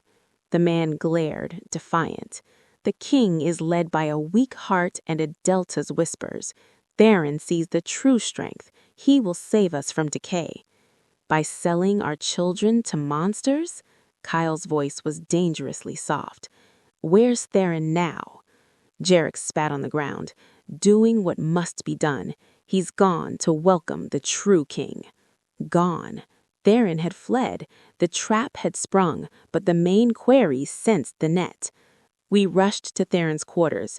They were orderly, but empty. A single item lay on his desk. Kyle's personal seal, the one used for royal decrees. It had been stolen, and beside it, another of Caius's notes. "You look for rot in the forest, Shadow King, while the termite eats your throne. We have your seal. We have your trust. We have your future. The quiet storm arrives at dawn." Dawn. It wasn't a metaphor. The final assault was hours away, and Theron, with the king's seal, could issue any order, open any gate. Kyle's face was a mask of cold fury. He's out there, with Caius, waiting for the signal to attack. "We're ready for them now," I said, hoping it was true. "It's not the army outside the walls that worries me most," he said, his gaze still distant. "It's the one he built inside, the stolen pups. They will be at the forefront. They will be ordered to kill their own kind, to die for a lie." The monstrousness of it was complete. Caius Cainam would use brainwashed children as both weapons and shields. Kyle turned to me, his eyes searching my face in the dim light. "Ilara, when the fight comes, I cannot protect you personally. I will be at the wall. You must go to the central keep, the innermost vault. It is the last redoubt. Promise me." I wanted to argue, to say I could fight, that I wouldn't hide, but I saw the raw, unvarnished fear in his eyes, not for himself, but for me. It was the same fear that had driven him to take a bullet. And in that moment, I understood the true burden of his loneliness. It was the terror of caring for someone in a world where he could lose everything in an instant. "I promise," I whispered. He nodded, a look of profound gratitude and sorrow passing over his features. His hand came up, as if to touch my face, but he stopped himself, clenching it into a fist. "You have been the only clear truth in a world of lies," he said, his voice thick. "If we survive this dawn, we will speak of truths." He turned and strode toward the battlements, shouting orders, the Shadow King once more. I watched him go, my heart a tangled knot of fear and a feeling I dared not name. Then I ran to the central keep, not to hide, but because I had promised, and because I had just realized, with terrible clarity, what I had to do. The stolen pups weren't just Caius's weapons. They were his greatest vulnerability. They were children, stolen and twisted, and if there was one thing my cursed gift was good for, it's for seeing the truth behind the mask. I wasn't going to the vault to cower. I was going to prepare. The real battle might be on the walls, but the war for our future would be fought in the hearts of the... Dawn broke, not with gentle light, but with a sickly, greenish-gray smear across the sky, as if the sun itself was poisoned by the sulphurous breath of the marsh. From my designated post at a high, narrow window in the central keep, I watched the horizon. For a long time, there was nothing but the tense, ordered chaos of the summit grounds below, guards taking positions, medics setting up stations, the grim finality of preparation. Then, the forest at the eastern tree line moved. It wasn't an army marching in formation. It was a tide, a seething, silent wave of distorted lupine forms and robed human figures flowing from the trees, the scorched ones, hundreds of them, and at their forefront, a smaller, tighter group. They walked on two legs, but their movements were stiff, synchronized. The stolen pups. My heart clenched. No war cries, no challenges, just an advancing, terrifying silence, the quiet storm. They stopped just outside bowshot. The ranks parted, and two figures walked forward. Elder Caius in his simple scribe's robes, looking like a gentle scholar on a morning stroll, and beside him, Theron, standing tall in his beta's uniform, the ultimate symbol of betrayal. A horn sounded from our walls, a challenge. Kale's voice, amplified by some trick of stone and wind, rolled across the field. "King of Shadows! You stand atop a mountain of sand. The tide is here. Surrender the keep. Surrender the seer, and the children will not be the first to die on your walls." He was pointing at the brainwashed pups, using them as a moral shield. I saw Kale's silhouette on the battlement, rigid with fury and helplessness. Theron stepped forward, his voice ringing with false, righteous conviction. "People of the summit, your king is compromised, led astray by a low-born witch who clouds his mind. He has brought this upon you. Join the true strength, join the purity of the scorched ones, and survive." His words were meant to sow last-minute doubt, to fracture the defenders' resolve. From my perch, I saw the effect ripple through some of the younger guards. Confusion, fear. This was the internal rot laid bare. Kale did not respond to the taunts. He simply raised a hand, a single, sharp gesture. Arrows darkened the sky. The battle began. It was not like the stories. There was no glorious clash. It was brutal, ugly, and efficient. The scorched one surged forward, meeting a wall of steel and wolfish fury at the base of the walls. The stolen pups, eerily silent, fought with a skill and ferocity that was heartbreaking.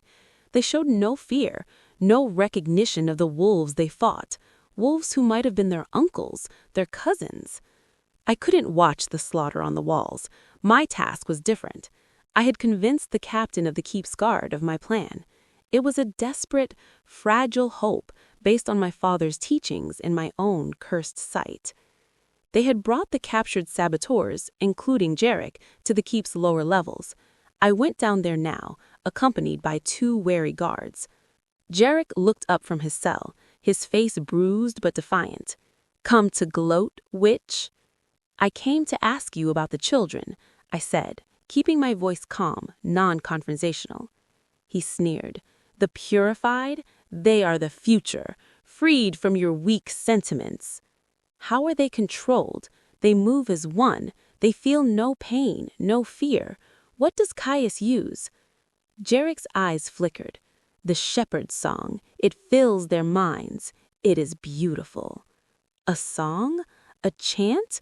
Like the one we heard in the marsh?" He clamped his mouth shut, realizing he'd said too much. But it was enough. A rhythmic chant, a collective hypnosis. It wasn't just ideology. It was a practiced, audible control mechanism. My father had once told me about swamp birds that could mimic specific calls to disorient flocks, to break their formation.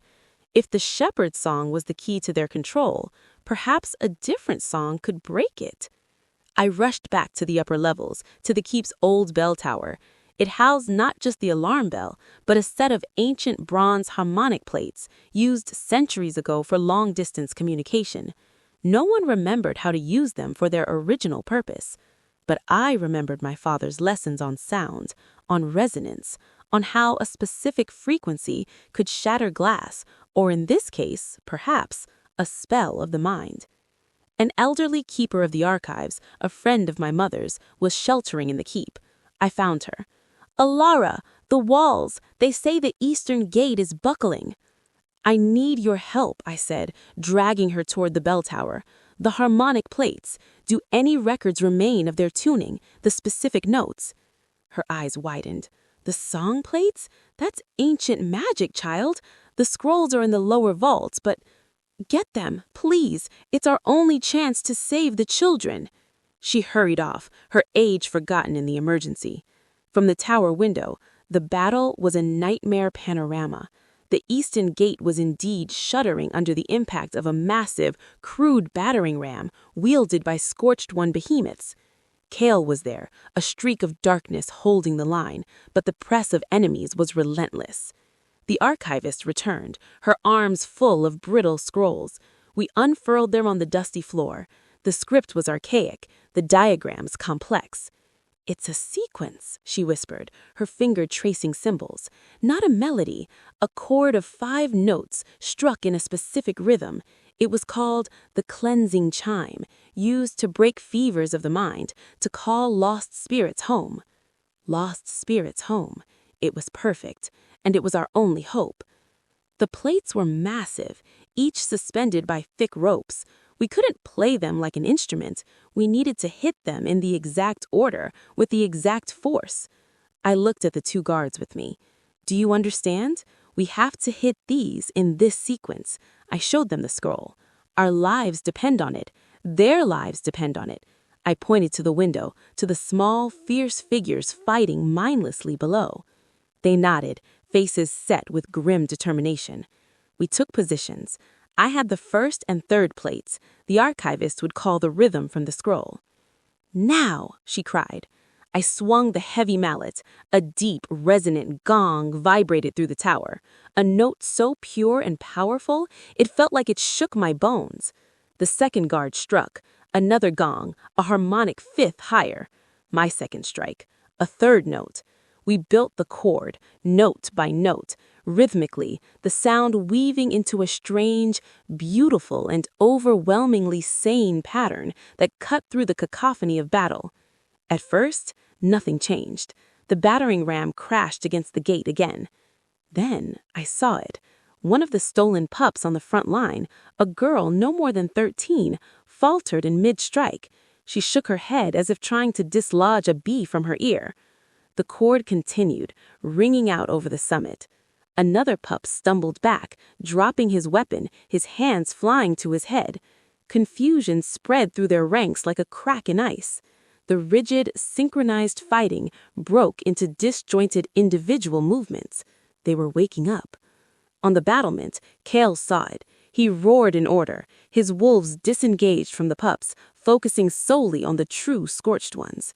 Caius's serene mask shattered. He screamed something, but his voice was lost under the cleansing, resonant gongs of the harmonic plates. He was frantically trying to re-establish his chant, but our chord was breaking his rhythm, breaking his hold. Theron stared up at the bell tower, his eyes wide with shock, and then dawning horror. He hadn't accounted for this. He hadn't accounted for the power of memory, of history, of a truth that could be heard. The Scorched Ones, deprived of their human shields and disoriented by the powerful, unfamiliar sound, began to lose cohesion. The defensive line at the gate hardened, pushed back. Kale seized the moment. He shifted, a majestic, terrifying black wolf, and leapt from the battlements into the seething mass of the enemy, aiming straight for Caius and Theron. The battle descended into a chaotic melee around them. I lost sight of Kale in the swirl of bodies. We kept striking the plates, the sound now a beacon of hope, a pulse of clarity in the madness. Then, a new sound, a single, powerful, victorious howl that rose above everything. It was Kale's howl, the howl of a king reclaiming his realm. The tide of Scorched Ones broke. They began to fall back, retreating into the forest, their silent storm dissolving into panicked flight. The battle for the summit was over.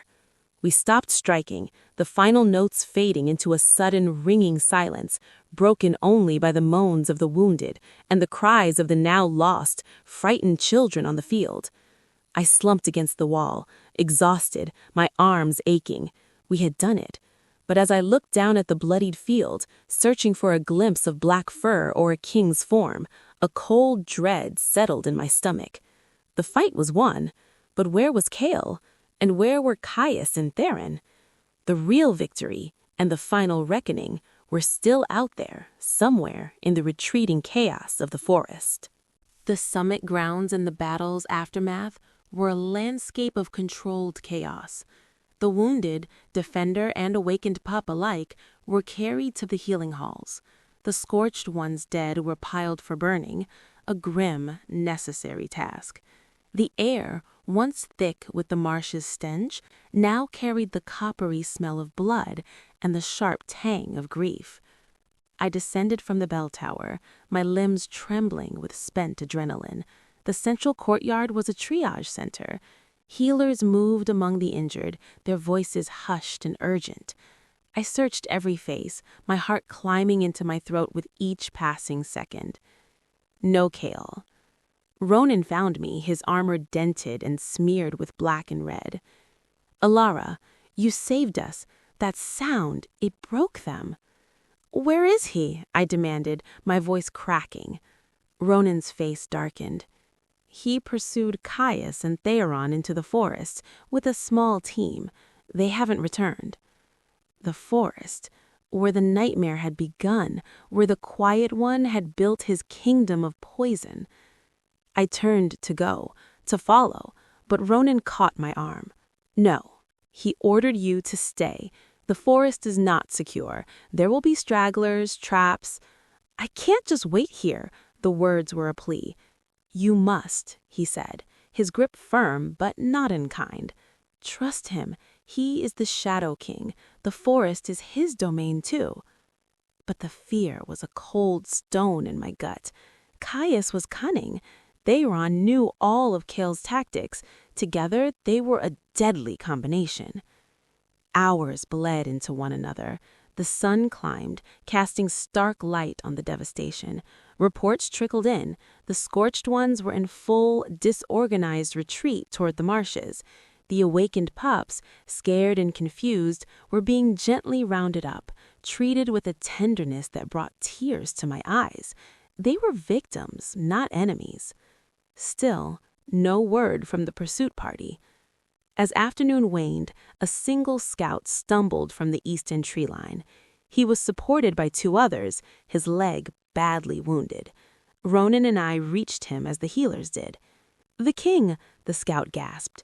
"We tracked them, deep, to the very edge of the marsh. There was a confrontation. Caius, he had a final trick."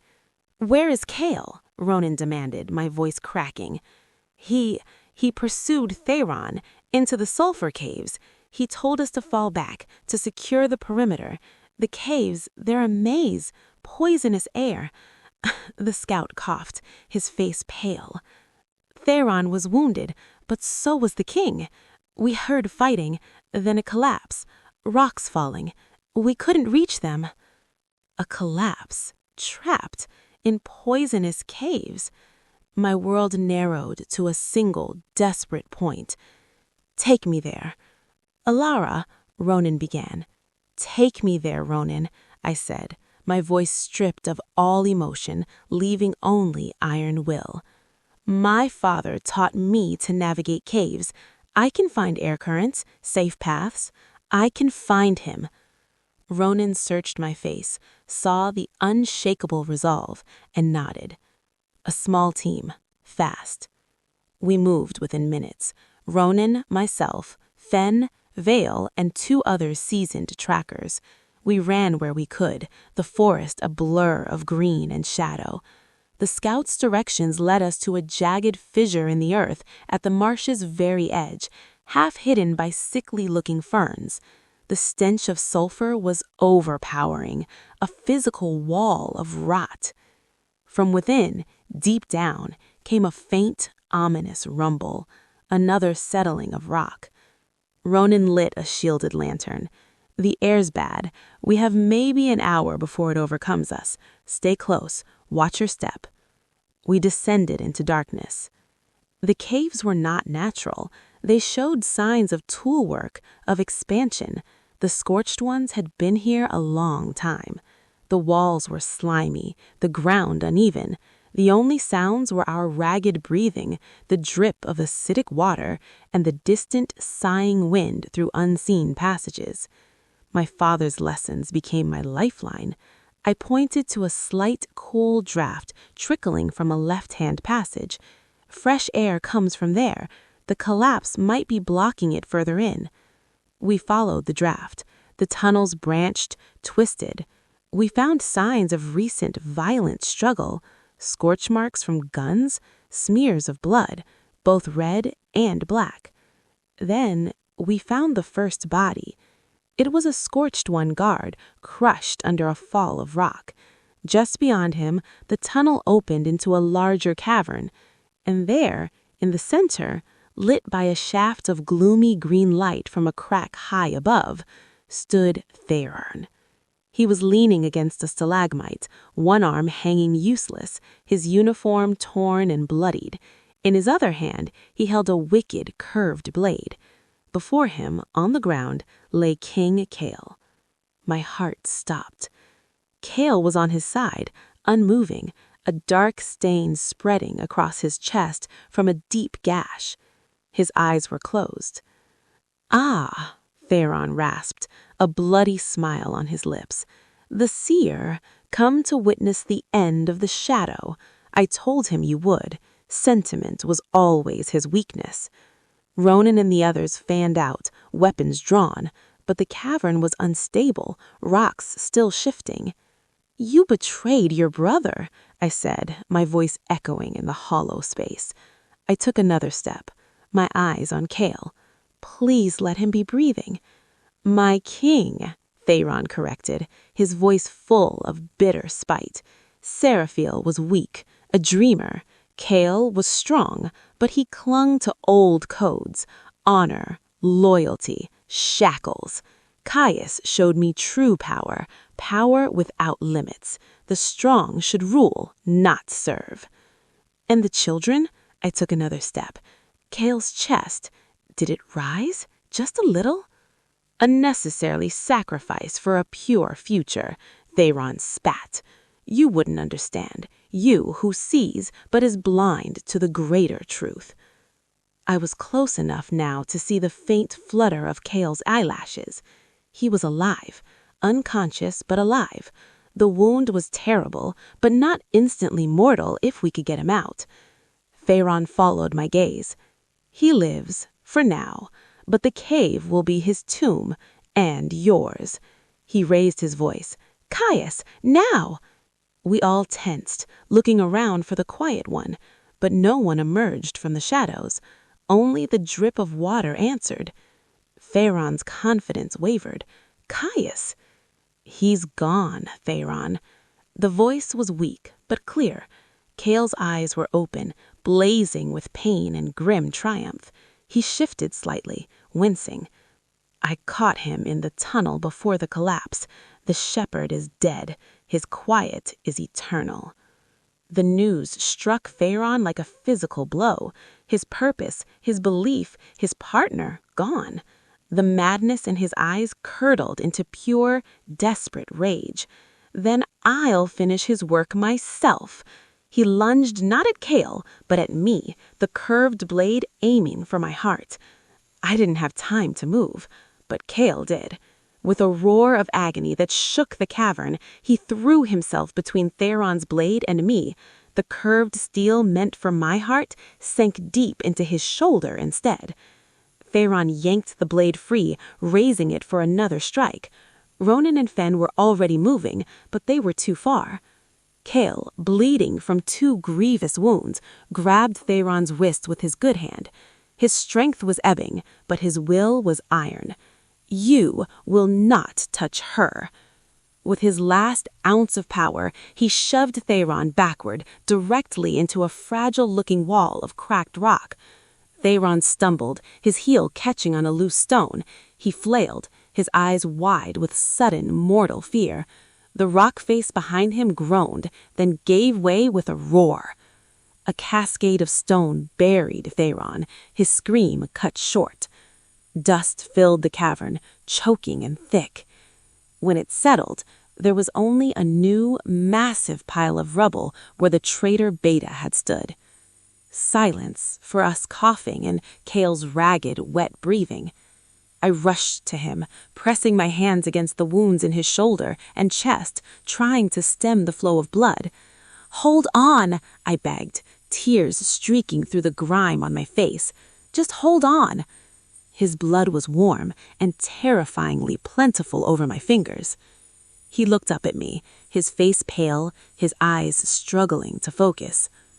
Alara, you came. Of course I came, you idiot, I sobbed, applying more pressure. You don't get to be a hero and die in a hole. A ghost of a smile touched his lips. The seer, always speaking truth. His eyes fluttered closed. No, stay with me. Ronan, help me. Ronan and the others were there instantly. They makeshift stretcher from cloaks and spears. We bound his wounds as best we could and began the agonizingly slow journey back through the tunnels, following the cool air draft I had found.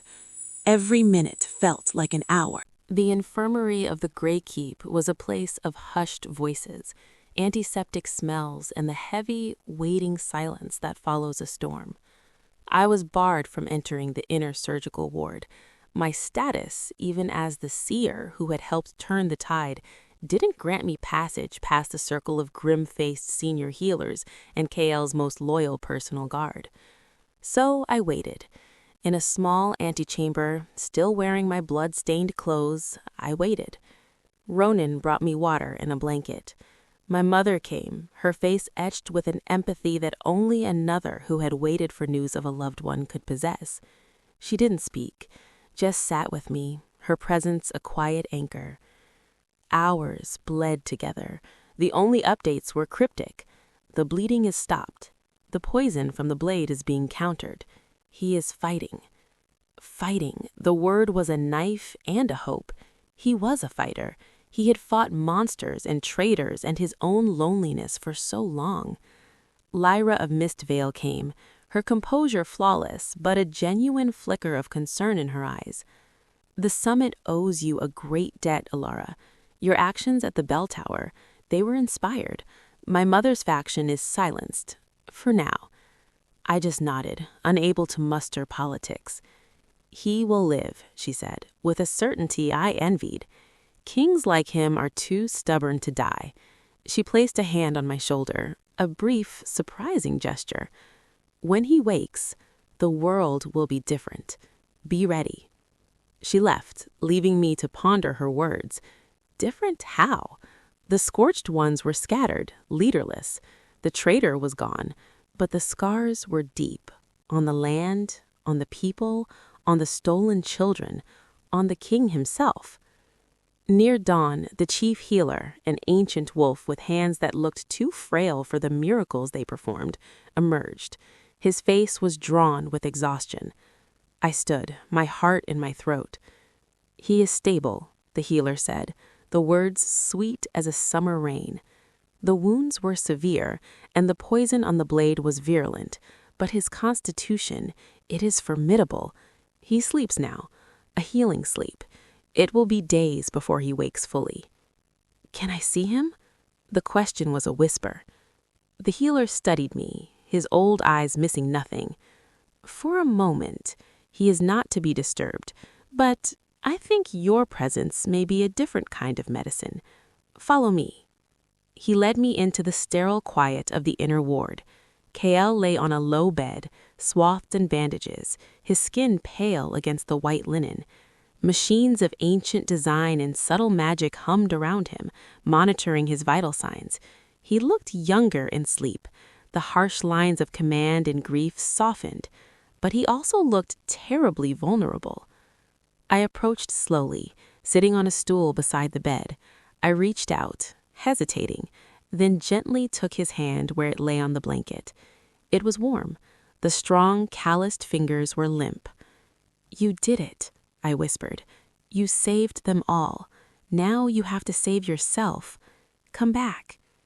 There was no response, just the steady, reassuring rise and fall of his chest. I sat there as the true dawn brightened the window, holding the hand of the Shadow King, keeping my own quiet vigil. The healer did not ask me to leave. For 3 days, I returned. I spoke to him of mundane things, the repair of the Eastern Gate, the slow progress of the awakened pups, how Ronan was managing the interim leadership with a firm but fair hand. I read reports aloud. I simply sat in silence. On the fourth day, as I was recounting a funny story about one of the young pups trying to remember how to laugh, his fingers twitched in mine. I froze, my breath catching. His eyelashes fluttered. Slowly, with immense effort, his eyes opened. They were clouded with pain and confusion for a moment, then cleared, focusing on my face. "Elara." His voice was a dry rasp, but it was his voice. Tears of sheer relief blurred my vision. "Welcome back." "The cave," he murmured, trying to move and wincing, "is sealed, with Theron inside. Caius is dead. The summit is secure. The pups are safe." He absorbed this, his eyes closing briefly. When they opened again, they held a profound weariness. "You came into the cave." "You told me not to let them smell my fear. The cave smelled terrible, but fear wasn't part of it." A faint, pained smile touched his lips. It was the most beautiful thing I'd ever seen. "Always the truth." He squeezed my hand weakly. "You saved more than me. You saved our future." He drifted back to sleep, but it was a normal, restorative sleep this time.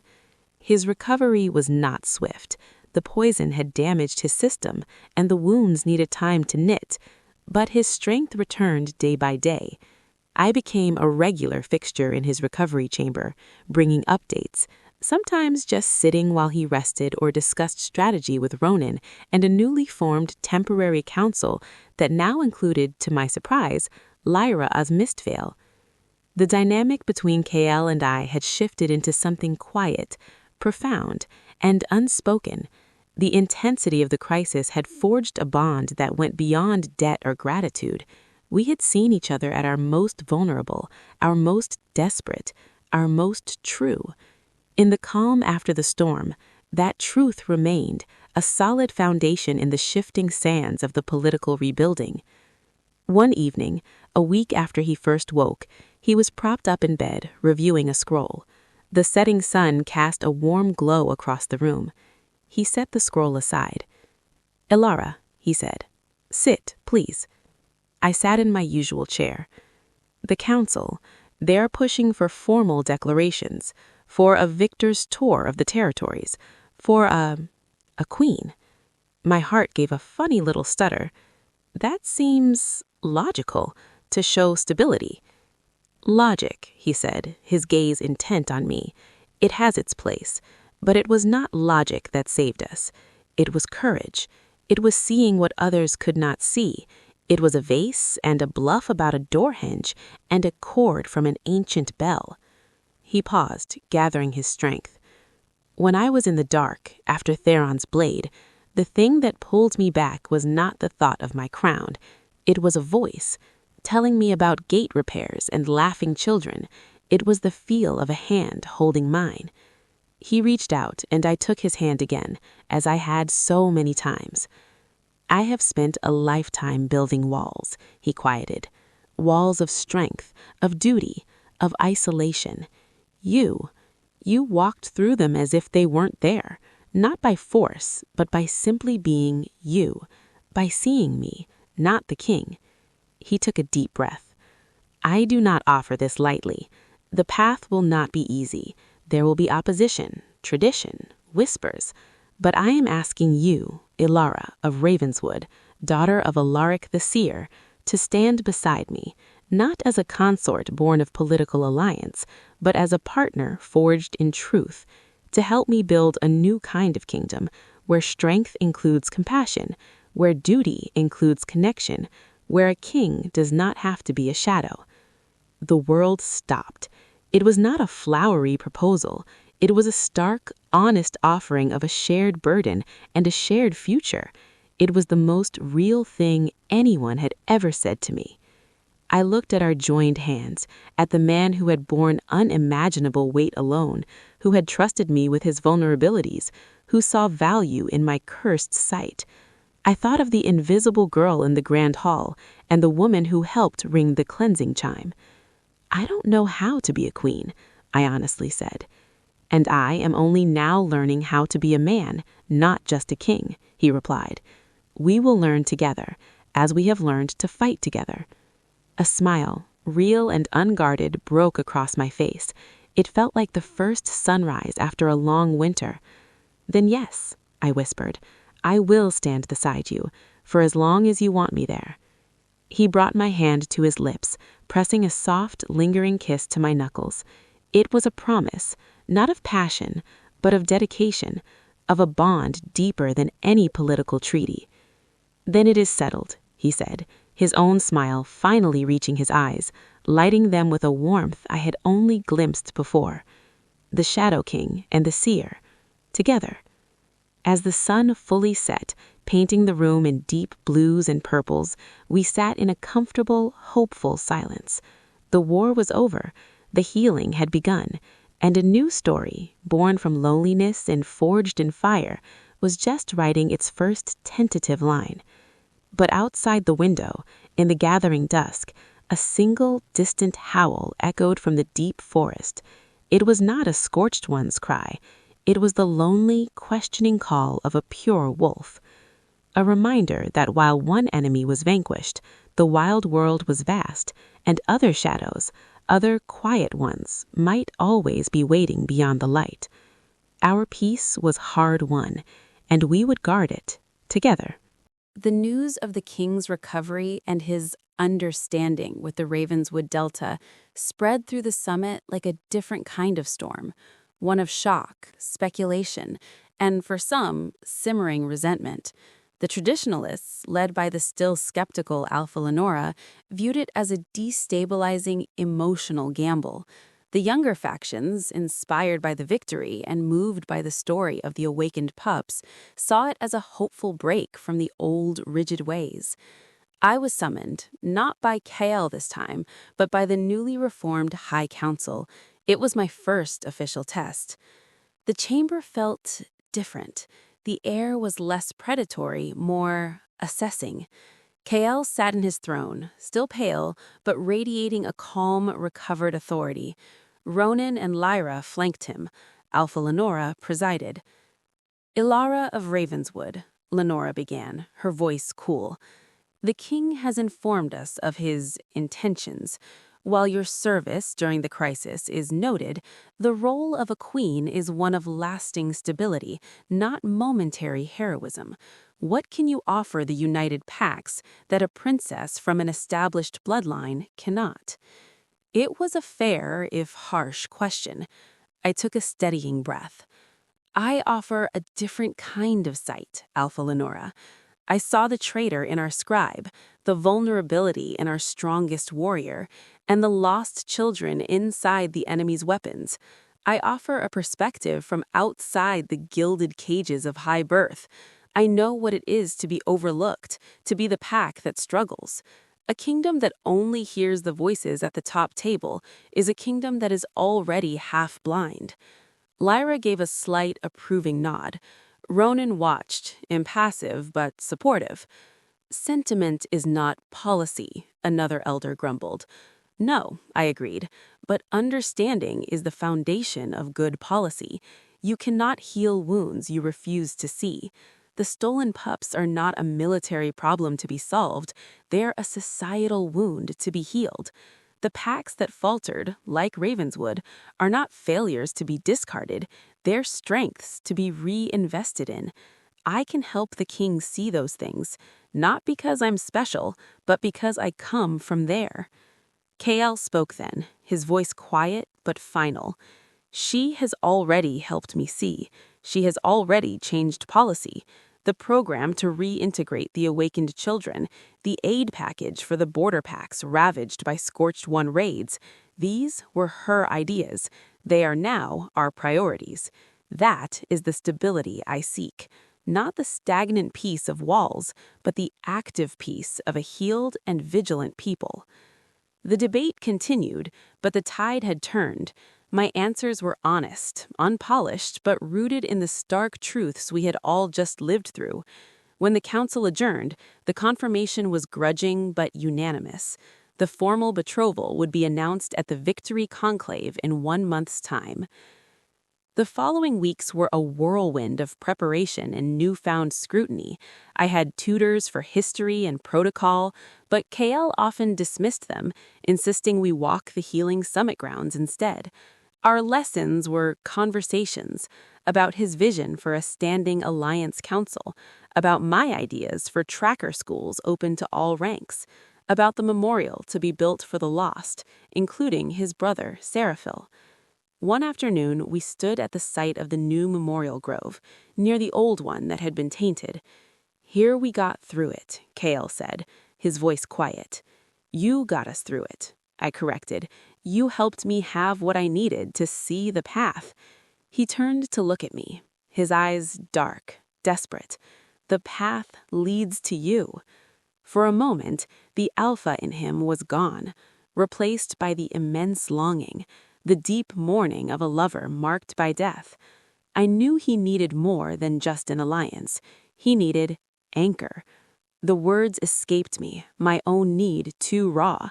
I knew he wanted me to say the line that would connect them in the bold eyes of history. I knew what needed to be said, but I couldn't say it fully yet. "Not yet," I said softly, "but we will find it." The 1-month timeline felt like a blazing half-moon. It wasn't enough. This decision, this bond, needed to be ours. One afternoon, we stood at the site of the new memorial grove, near the old one that had been tainted.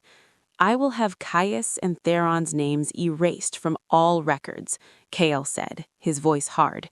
"They will be unmade." I touched his arm. "No." He looked at me, surprised. "Erase them and we forget the lesson," I said gently. "Let their names stand, not an honor, but as a warning in the archives. Here were the betrayers. Here was the cost. The truth, even the ugly truth, must be remembered, or we are doomed to repeat it." He stared at me for a long moment, then nodded slowly. The seer indeed, always pulling clarity from the shadows. He covered my hand. "You will make a formidable queen." The victory conclave was nothing like the tense summit where we had met. The grand hall was decorated with banners of unity, not individual packs. Representatives from every territory, large and small, were present. The air hummed with a cautious, hopeful energy. When KL and I entered together, the silence was one of awe, not judgment. He wore the stark black of the northern wastes, but with a new silver clasp, a stylized eye and a wolf's head, the new sigil we had designed, the seer and the shadow. I wore Ravenswood gray and silver, my hair braided simply. I was not trying to be one of them. I was representing the bridge. KL's speech was not long, but it was powerful. He spoke of the victory not as his alone, but the triumph of unity over division, of truth over deception. He praised the courage of every guard, the compassion of the healers, the resilience of the awakened children. Then he took my hand, drawing me forward. And this victory showed us that strength has many forms. It is not only the claw and the fang, it is the keen eye that sees the hidden crack. It is the heart that refuses to abandon the lost. It is the courage to trust when all wisdom says to doubt. I have been blessed to find such strength beside me. It is with the full support of the council and with the hope of all our people that I declare my intention to take Ilara of Ravenswood as my wife and queen. The hall erupted, not in uniform cheers, but in a wave of sound. Applause, shouts of approval, some stunned silence. It was real. It was messy. It was a new beginning. As we stood there, accepting the acknowledgement, my eyes scanned the crowd. I saw my mother weeping happy tears. I saw Ronan smiling broadly. I saw Lyra giving a dignified nod of satisfaction. And then, at the very back, near the servants' entrance, I saw a face, an elderly man in archivist robes, his head bowed. He looked up as my gaze passed over him, and for a fleeting second our eyes met. It was the old archivist who helped me with the song plates, but in that moment, in the depths of his eyes, I didn't see the kindly scholar. I saw a flicker of something else, a deep, calculating coldness, a stillness that felt familiar. It was gone in an instant, replaced by a watery, congratulatory smile as he melted back into the shadows. A chill, unrelated to the hall's grandeur, traced my spine. It was probably nothing, just the paranoia of recent trauma, an old man, overwhelmed. But the feeling lingered, the sense that while we had won a war, cut off the head of the serpent, and planted new seeds of hope, some roots, ancient and patient, might run deeper than we had ever dreamed. The quiet one was dead, but was the idea of him, was the silence he worshipped truly gone? I pushed the thought away, squeezing Kale's hand. This was our moment of light. I would not let the shadow of a doubt spoil it. But as the celebrations swirled around us, I made a silent vow. My sight was my gift and my duty. I would keep watching, for the king, for the kingdom, for the silent cracks in the new dawn we were building. The crown we were choosing would be woven from both thorns and light, and I would wear it, eyes open, beside the king who had learned to step from the shadows into the sun. The month following the conclave was a time of frantic, hopeful activity. The summit transformed from a fortress under siege to a bustling hub of diplomacy and reconstruction. Envoys from distant pacts who had watched the conflict from afar arrived to pledge formal allegiance to the strengthened alliance. The story of the Seer Queen and the Shadow King who listened had spread, becoming a symbol of a new era. My days were a blend of the surreal and the mundane. Mornings spent with Kale reviewing plans for the first joint pack military exercises, not for conquest, but for mutual defense. Afternoons in the new Heart Hall with the awakened children, who were slowly, painstakingly relearning how to be pups. Their blank stares were giving way to flickers of curiosity, their rigid silence to halting words, and sometimes genuine smiles. They called me Lady Alara, but a few of the youngest had started calling me Auntie C, which made my heart ache in the best way. It was during one of these sessions that the first thread of my lingering unease began to unravel. A boy named Leo, perhaps 10 years old, with serious gray eyes, was drawing with charcoal and parchment. He'd been one of the most deeply conditioned, rarely speaking. Today, he pushed his drawing toward me. It wasn't the typical childish scrawl of trees or wolves. It was a detailed, precise map of the Sulphur Marsh Caves. He'd drawn the main cavern, the tunnels, even the hidden chamber where Caius had kept his private scrolls, a chamber our soldiers had missed. "This is very good, Leo," I said carefully. "You remember this place?" He nodded, his eyes downcast. "The quiet room, where the shepherd made the song go away." He pointed to a small, almost invisible side tunnel on his map leading away from the main chamber. The other one went there when the loud noise came. My blood ran cold. The other one? Another shepherd? Leo shook his head. Not a shepherd. Quieter. The keeper of the old words. He gave the shepherd the song. He watched from the dark. A keeper of the old words, an archivist. My mind flashed to the elderly man in the robes at the conclave, the fleeting coldness in his eyes. "What did he look like, Leo?" I asked. He shivered. Old, kind eyes, but they were deep, like the black water.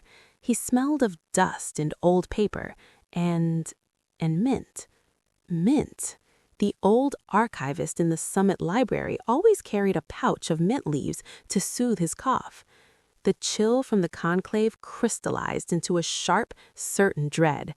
Caius, the charismatic, quiet one, had been the face, the shepherd, but he'd had a teacher, a keeper, someone even more hidden, who provided the old words, the ancient twisted lore that fueled the corruption.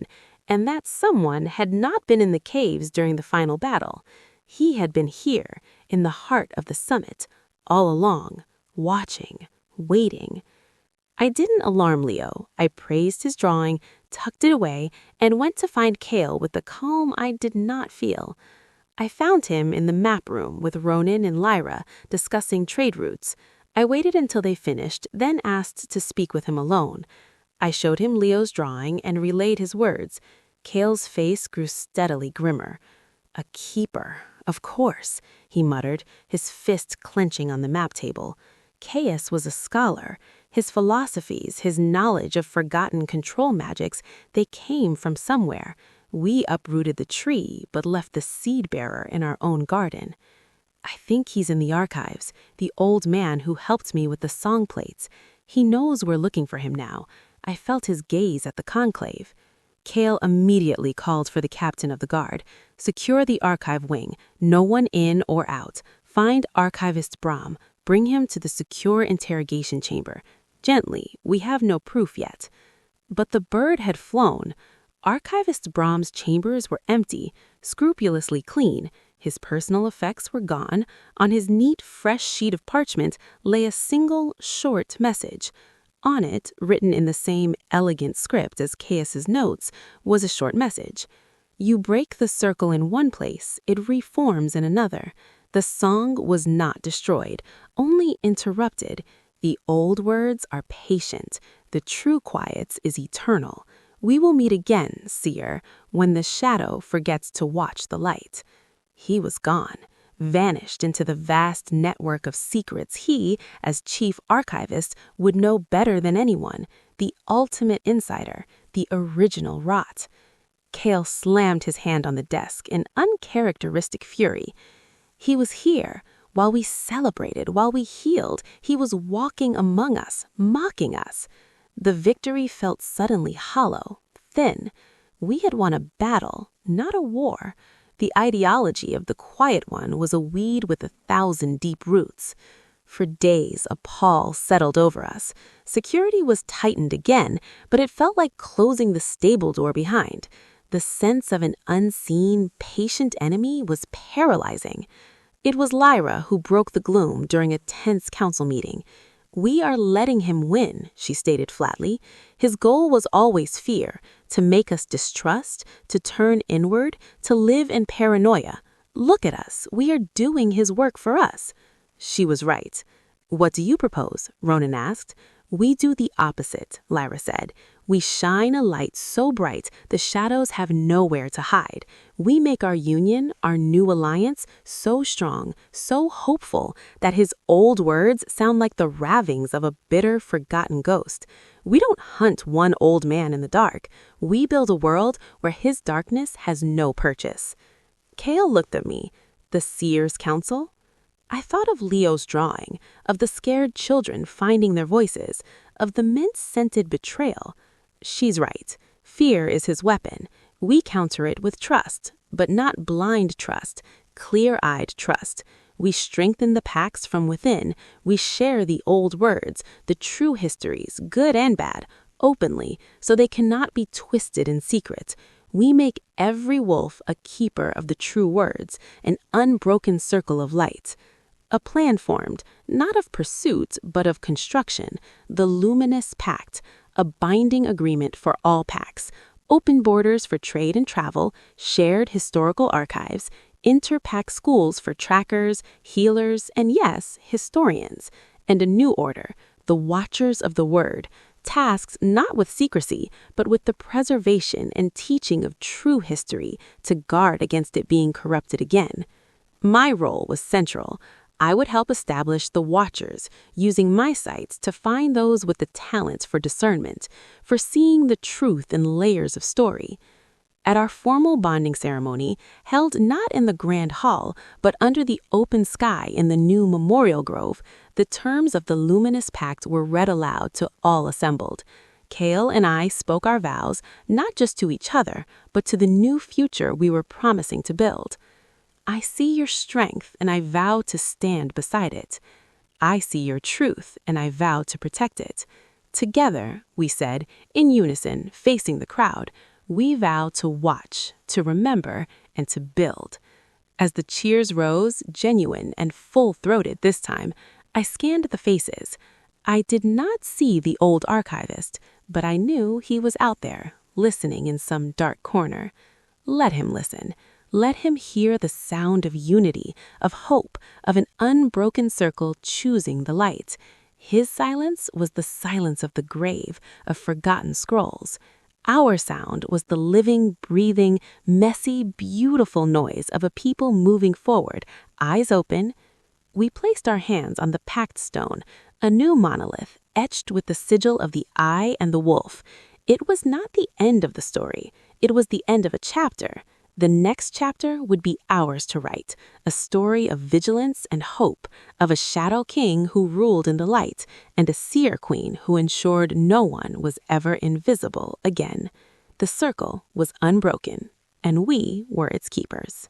The first official dawn of the new alliance arrived cloaked in a soft silver mist that promised a clear day. I stood on the balcony of what was now my chambers, the Queen's solar, connected to the king's rooms in the rebuilt section of the Grey Keep. The stone was new, pale, and clean, smelling of fresh mortar and hope. Below, the summit grounds were already stirring, not with the tense movements of soldiers, but with the purposeful energy of builders, merchants setting up stalls in the new common market, and children, both summit-born and awakened, chasing each other in a game of tag, their laughter a melody more precious than any bell. Cale stepped out beside me, his presence a sullen warmth.